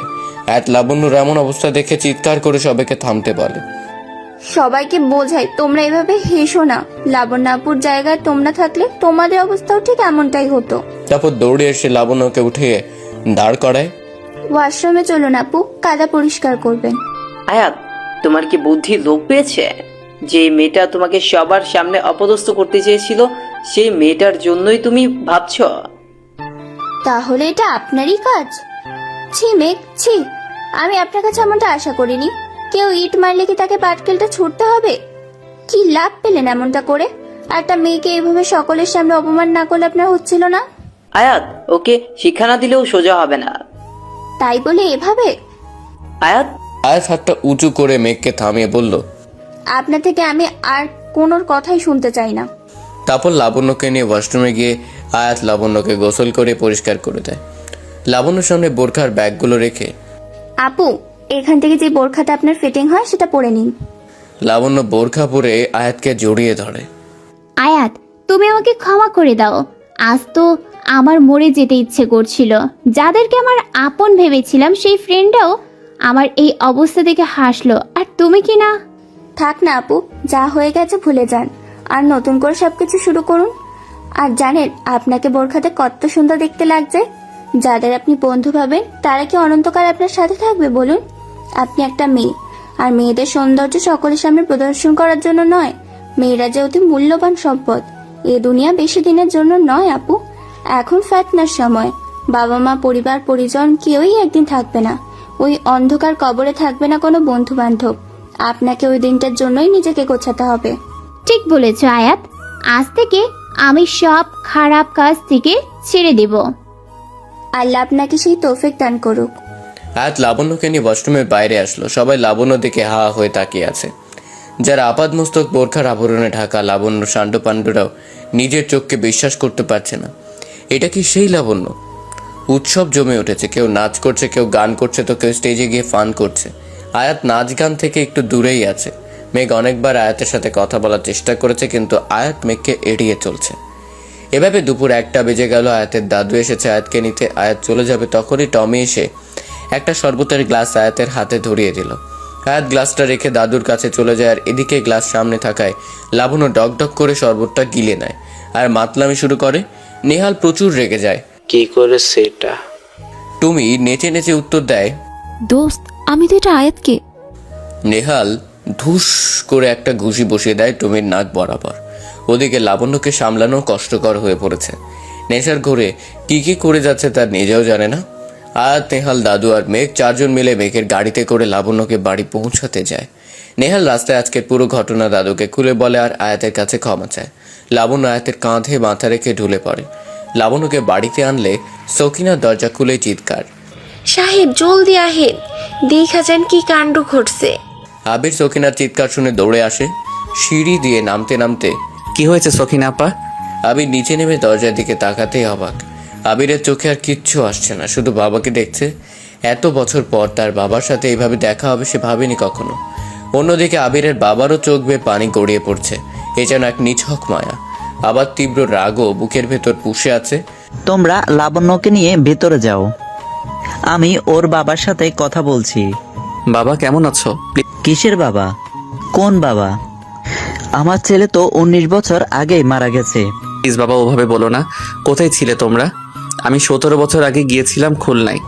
যেই বাড়িটাতে আমরা থাকতাম সেখানে তোমাদের কাউকে খুঁজে পাইনি। আমি জানি আমি অনেক বড় অপরাধ করেছি, কিন্তু ক্ষমা চাওয়ার সুযোগটাও তো কখনোই পাইনি বাবা। হাঁটু গেড়ে বসে দুই হাত জোর করে কান্নারত অবস্থায় বলল আবির, অপরাধ করেছো তুমি, পাপ করেছো, পাপ। তোমার মতো পাপী ছেলের আমার প্রয়োজন নেই। আর খুলনা থেকে ঢাকায় আমরা কেন এসেছি সেটা জানার কোনো অধিকার তুমি রাখো না। প্লিজ বাবা ওভাবে বলো না। আমার আরি কেমন আছে? আর আমার মেয়ে, যাকে আমি এইটুকু ছোট থাকতে দেখেছিলাম? তোমার মেয়ে? হাসালে আবির। একটা কথা শুনে রাখো, আয়াত যেন কিছুতেই জানতে না পারে তুমি ওর বাবা। ছোটবেলা থেকে ও জেনে এসেছে ওর বাবা খুব ভালো মানুষ ছিল। বাবা শব্দটার প্রতি একটা সম্মান সৃষ্টি হয়েছে আমার দাদু ভাইয়ের মনে। সেই সম্মানটা তুমি ঘৃণায় পরিণত করে দিও না। আয়াত, আমার মেয়ে আয়াত কোথায়? ও দাদু চলো এখন যাই। হ্যাঁ দাদু ভাই চলো। আবির আয়াতকে পা থেকে মাথা অবধি একবার তাকিয়ে দেখলো। একদম আরবির মতোই হয়েছে। খুব ইচ্ছা করছে মেয়েটাকে একবার জড়িয়ে ধরতে। আয়াত। হ্যাঁ আঙ্কেল, কিছু বলবেন? না, কিছু বলবে না। তুমি চলো তো দাদু ভাই, এমনিতেই অনেক দেরি হয়ে গেছে, তোমার মাম্মাম চিন্তা করবে। আর হ্যাঁ মিস্টার আবির খান, মেয়েকে সুশিক্ষা তো দিতে পারোনি, শুধু দন দৌলতি বাড়িয়েছেন। এখন একটু মেয়েকে নিয়ে ভাবুন। বলেই চলে যায় আয়াতের হাত ধরে টানতে টানতে। আচ্ছা দাদু, আঙ্কেল মনে হয় কিছু বলতে চাচ্ছিল আমাকে। কই, তেমনটা তো আমার মনে হলো না দাদু ভাই। দাদু, বল। লাবণ্য চৌধুরীর বাবার নাম আবির খান হয় কিভাবে? সরি দাদু ভাই, আবির চৌধুরী বলতে যাব, তা আসলে আমার গুলিয়ে গিয়েছে। ও আচ্ছা। আয়াতকে ওভাবে নিয়ে যাওয়ায় আবিরের কষ্টে বুকটা ফেটে যাচ্ছে। আবিরকে কাঁদতে দেখে মেঘ এসে সান্ত্বনা দিচ্ছে। মেঘ তখন আবির আর আয়াতের দাদুর বলা সব কথা শুনে নিয়েছে আড়াল থেকে। তাই আবিরের কাছে জানতে চাইলে আবির 19 বছর আগে সব ঘটনায় মেঘকে খুলে বলে। তার মানে আয়াত আপনার মেয়ে আঙ্কেল? হ্যাঁ বাবা হ্যাঁ, আয়াত আমার মেয়ে। কিন্তু ভাগ্যের কি নির্মম পরিহাস দেখো, আজ নিজের মেয়েকেই আমি আমার পরিচয় দিতে পারবো না, বলতে পারবো না তুই আমার মেয়ে। আপনি ভাববেন না আঙ্কেল, সব ঠিক হয়ে যাবে। আচ্ছা কি ঠিক হয়ে যাবে আবির? নেহা এতক্ষণ বাড়িতে ছিল না, এইমাত্র বাড়িতে ফিরল। কই কিছু না তো। আবির চোখের পানিটা মুছে নেয়। ইনি কে? একে চিনছো না? আমার বন্ধুর ছেলে, যার কথা তোমাকে বলতাম আমাদের লাবণ্যর জন্য। এই সেই বিজনেসম্যান মিস্টার মেঘ রহমান। কি আপনি বিজনেসম্যান মিস্টার মেঘ রহমান? আপনার সফলতার গল্প কত পড়েছি। আরে আবির, তুমি তো আমাকে আগে বলনি ইনি তোমার সেই বন্ধুর ছেলে। নেহা মনে মনে স্বপ্ন দেখছে। ছেলেটাকে যদি আমাদের লাবুর সাথে বিয়ে দাও তাহলে তার অর্ধেক সম্পত্তি হাতিয়ে নেওয়া যাবে। অন্য একদিন আসবো, আজকে আসি। সে কি বাবা, কিছু খেয়ে গেলে হতো না? না আন্টি, আজ খুব তাড়া আছে, অন্য একদিন। ঘুম ঘুম চোখে তাকাচ্ছে লাবণ্য। একটু উঠে বসতেই মাথাটা ধরেছে। এ কি লাবণ্য, তুই উঠে পড়েছিস? নেহাল কি হয়েছিল আমার? ওর টমিটা তোকে।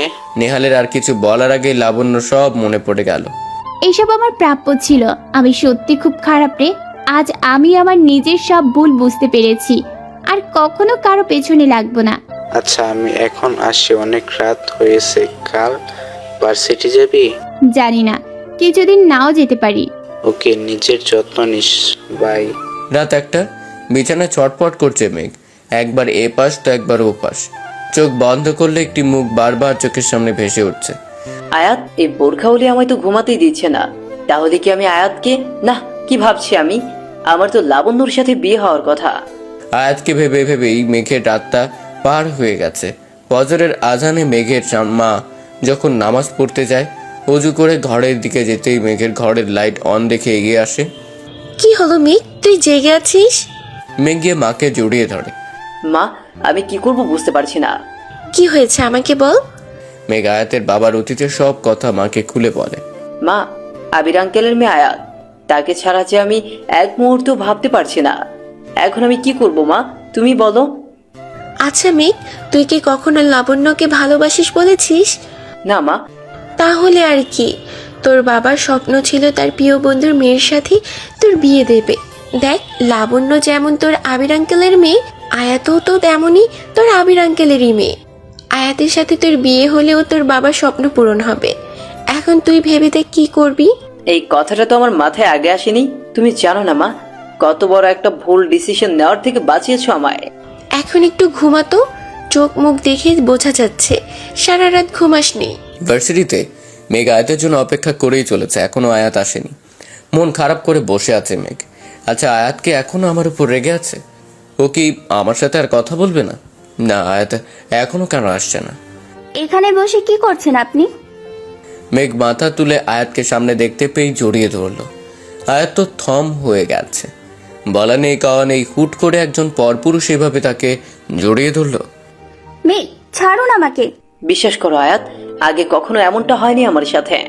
কাল সারা রাত তোমার ওই মুখটাই আমার চোখে ভেসেছে। তোমাকে আমি কতটা ভালো। আয়াতের এক ধাক্কায় মেঘ ছিটকে পড়ে। আপনি একটা খারাপ লোক, আমাকে স্পর্শ করেছেন কোন অধিকারে? আয়াত, আমার কথাটা তো শোনো। কি শুনবো আপনার কথা? আপনি একটা নোংরা লোক, নইলে এইভাবে একটা মেয়েকে জড়িয়ে ধরতে পারতেন? এই কিসের নোংরামি? আমি তো তোমাকে ভালোবাসতে চেয়েছি। দেখুন, আপনার এইসব প্রেম ভালোবাসার কথা আমাকে একদম শোনাতে আসবেন না। কেন, ভালোবাসি কি অন্যায়? আপনার কাছে পবিত্র হতে পারে, কিন্তু আমার কাছে এটা এক প্রকার পাপ। আমি এসব বিবাহ পূর্ব ভালোবাসায় আগ্রহী নই। কিন্তু আয়াত, আমি তো তোমাকে। আমি আর কিছুই শুনতে চাই না মেঘ। এখন আমার মুখ থেকে খারাপ কিছু বের হবার আগেই আপনি আমার চোখের সামনে থেকে চলে যান। আয়াত। মেঘ প্লিজ। মেঘ চলে যায়, আয়াত সেথায় বসে রয়। খুব রাগ হচ্ছে, আবার মনের মঞ্চে এক অজানা অনুভূতির জানান দিচ্ছে। তখন মেঘের ওইভাবে জড়িয়ে ধরাটা তার জন্য মোটেও প্রস্তুত ছিল না আয়াত। কেমন যেন একটা শিহরণ সৃষ্টি হচ্ছে আয়াতের শরীরের প্রতিটা রোমে রোমে। কেন করলো মেঘ এমনটা? একে কি ভালোবাসা বলে? আচ্ছা, না ছুঁয়ে ভালোবাসা যায় না? এমন ভালোবাসার তো কোনো নাম নেই ইসলামিক দৃষ্টিকোণ থেকে। আয়াত মেঘকে খুঁজছে, কোথাও পাচ্ছে না। হয়তো ভার্সিটি থেকে চলে গেছে। তারপর আর 2 সপ্তাহ আয়াত মেঘকে দেখেনি। সাহসও হয়নি মেঘকে একবার ফোন করে খোঁজ নেবে। আজ দূর থেকে মেঘের গাড়ি আসতে দেখে দৌড়ে যায় আয়াত। মেঘ গাড়ি থেকে নেমে দাঁড়ালে অপোজিট পাশ থেকে আরেকজন গাড়ি থেকে নামলো, আরও আয়াতের মতো আপাদমস্তক বোরখার আবরণে ঢাকা। সে এসেই আয়াতের সামনে দাঁড়ালো। আমাকে চিনতে পারছো না? আমি লাবণ্য। থ্যাঙ্কস আয়াত, তোমার জন্য আমি অনেক কিছু পেয়েছি। এই নাও আমার বিয়ের কার্ড। সামনের সপ্তাহে 5 তারিখে আমাদের বিয়ে। মেঘ বলল সবার আগের কার্ডটা তোমাকেই দিতে। আয়াত লাবণ্যর হাত থেকে বিয়ের কার্ডটা নেয়। চোখ বেয়ে গড়িয়ে আসা অশ্রুগুলো অনেক কষ্টে আটকে রাখে। লাবণ্য আয়াতকে সাথে নিয়ে একে একে পুরো ভার্সিটির সকলকে বিয়ের কার্ড দিয়ে নিমন্ত্রণ করছে। আর আয়াত দর্শকের চাপা কষ্ট নিয়ে লাবণ্যর সাথে লাবণ্যর সুখটুকু উপভোগ করছে। ধীরে ধীরে বিয়ের দিন ঘনিয়ে এলো। এখন মেঘের আসল পরিচয় সবাই জানে। মেঘটাই ভার্সিটিতে এসেছিল শুধু লাবণ্যর জন্য। ভার্সিটি গেলেই এখন মেঘ লাবণ্যর লাভ স্টোরি সকলের মুখে মুখে। আজ লাবণ্যর গায়ে হলুদ ছিল। ভার্সিটির সকলে গেলেও আয়াত যায়নি। কাল অবশ্যই যেতে হবে, কাল যে বিয়ে। আজ আবির এসেছে লাবণ্যর বিয়েতে তার পরিবারের সবাইকে নিমন্ত্রণ করতে। আয়াতকে তার দাদু ঘরে যেতে বলে, কিন্তু আয়াত লুকিয়ে তাদের সব কথা শুনে নেয়। অনেক বড় একটা ধাক্কা খায় যখন জানতে পারে আবির তার বাবা। আয়াত কষ্টে ঘরে গিয়ে দরজা বন্ধ করে দেয়। ঘরের সব জিনিসপত্র ভাঙচুর শুরু করে। কেন আমাকে সারা জীবন বলা হয়েছে আমার বাবা মৃত? আয়াত আবিরের ডায়েরিটা হাতে নিয়ে পুড়িয়ে ফেলে। ঘরের ভেতরে জিনিসপত্র ভাঙচুরের আওয়াজ পেয়ে সকলে দৌড়ে আসে। আবির বাইরে থেকে নিজের সমস্ত শক্তি দিয়ে দরজা ভেঙে মেয়েকে এসে জড়িয়ে ধরে। কি করছিস কি মা? আয়াতের সামনে ডায়েরির পাতাগুলো পুড়ে ছাই হয়ে আছে। আয়াতের মা এসে আয়াতের গালে সজোরে থাপ্পড় মারে। কি পড়িয়েছো তুমি এটা? মারো মাম্মাম, আমাকে তুমি যত খুশি মারো, তবুও মাম্মাম এই লোকটাকে আমি বাপে বলে মানতে পারবো না। এই ডায়েরির প্রত্যেকটা কথা মিথ্যা। এই লোকটা সম্পূর্ণ ভুলে ভরা। তোমাকে ঠকিয়েছে এই লোকটা। তুমি এই ডায়েরিটার কোনোদিনও পড়বে না। কখনো এই লোকটার কথা মনে করে কষ্ট পাবে না। আয়াতের দাদা দাদি আবিরকে আয়াতের এমন অবস্থা দেখে অনেক অপমান করে তাড়িয়ে দেয়। অনেকদিন পর আয়াত ভার্সিটিতে আসে। এসে শুনে লাবণ্যর সাথে নেহালের বিয়ে হয়েছে। লাবণ্যর হঠাৎ এত চেঞ্জ হয়ে যাওয়া আর নেহালের লাবণ্যর প্রতি এত কেয়ারিং, এতদিনের বন্ধুত্ব ভালোবাসাতে পরিণত হয় মনের অজান্তে। আর মেঘ সেটা জানতে পেরে নেহার ভয় প্রকাশ করে না, কারণ নেহার কাছে মেঘ হচ্ছে সোনার ডিম পাড়া হাঁস। তাই মেঘ বিয়ের দিন নিজের জায়গায় নেহালকে বর বেশি বিয়ের আসনে বসিয়ে দেয়। আর মেঘ সে কোথায়? লাবণ্য আর নেহাল আয়াতকে মেঘের কাছে নিয়ে যায়। আয়াতের সামনে মেঘ কান ধরে হাঁটু গেড়ে বসে পড়ে। সরি আয়াত, এইটুকু অভিনয় করতেই হলো নেহাল লাবণ্যর জন্য। আয়াত মেঘকে ইশারায় উঠে দাঁড়াতে বলল। মেঘ উঠে দাঁড়ালেই আয়াত মেঘের বুকে কয়েকটা কিল বসিয়ে দেয়। আমাকে কেন বলেননি? সরি বললাম তো। সরি বললে সব ঠিক হয়ে যায়? আমার চোখের পানির বুঝি কোনো মূল্য নেই আপনার কাছে? আচ্ছা ঠিক আছে, আজ মাকে পাঠাবো তোমাদের বাড়িতে বিয়ের প্রস্তাব নিয়ে। মেঘ আয়াতকে আবিরের কথা বলে আবিরের কোনো কথাই আয়াত শুনতে চায়নি। মেঘ বোঝে আবির পরিস্থিতির শিকার হয়ে নেহাকে বিয়ে করেছে শুধুমাত্র লাবণ্যর কথা ভেবে। মেঘের সব কথা শুনে আয়াত আবিরকে বাবা হিসেবে মেনে নেয়। আর তাই আবির এখন তার পরিবারের সাথে থাকে। লাবণ্যর বিয়ে হয়ে গেল। আবির তার পরিবারের সাথে থাকতে শুরু করলো। আর নেহা একদম একা। আজ টাকা পয়সা ধন দৌলত সব নেহার কাছে আছে, নেই শুধু আপনজনেরা। নেহার বেশি দিন বাঁচবেও না, ডাক্তার বলেছে ব্রেন টিউমার। এখন লাস্ট স্টেজ চলছে, বরং 1 মাসের মতো সময় নেহার হাতে আছে। জীবনের শেষ সময়ে এসে নেহা তার পাপের জন্য সূচনা করছে। নেহা তার স্থাবর অস্থাবর সব সম্পত্তি লাবণ্য আর আয়াতের নামে লিখে দিয়ে লইয়ারকে নিয়ে আবিরের বাড়িতে যায়, কিন্তু আরিয়া নেহাকে ফিরে যেতে দেয় না। জীবনের শেষ সময়টা নেহা অনেক যত্ন আর ভালোবাসা পেয়েছে, আর বুঝে গেছে অর্থ সম্পদ আর অহংকারী জীবনের আসল সুখ নয়। জীবনের আসল সুখই হচ্ছে ভালোবাসা। 30 বছর পর আজ আবির আর আরিয়ার বিবাহের 50 বছর পূর্ণ হলো। বয়সের ছাপ তাদের শরীরে পড়ে গেছে। সেই যৌবনটা এখন আর নেই, কিন্তু তাদের ভালোবাসা সেই আগের মতোই আছে। অন্ধকার রাতে ছাদে বসে আরিয়া আবিরের কাঁধে মাথা রেখে আকাশের চাঁদটাকে দেখছে। আর আবির ওই চাঁদটাকে ডেকে বলছে, এই চাঁদ দেখো, আমাদের পথ চলা আজ 50 বছর পূর্ণ হয়েছে, কিন্তু এখন আর আমার বউটার আখ চিবিয়ে খাওয়ার দাঁত নেই। এই আবির, কি সব বলছো? আরে দাঁত নেই তো কি হয়েছে? বিলিন্ডার তো আছে, এই নাও। বলে 1 মগ আখের রস আরিয়ার হাতে তুলে দিল।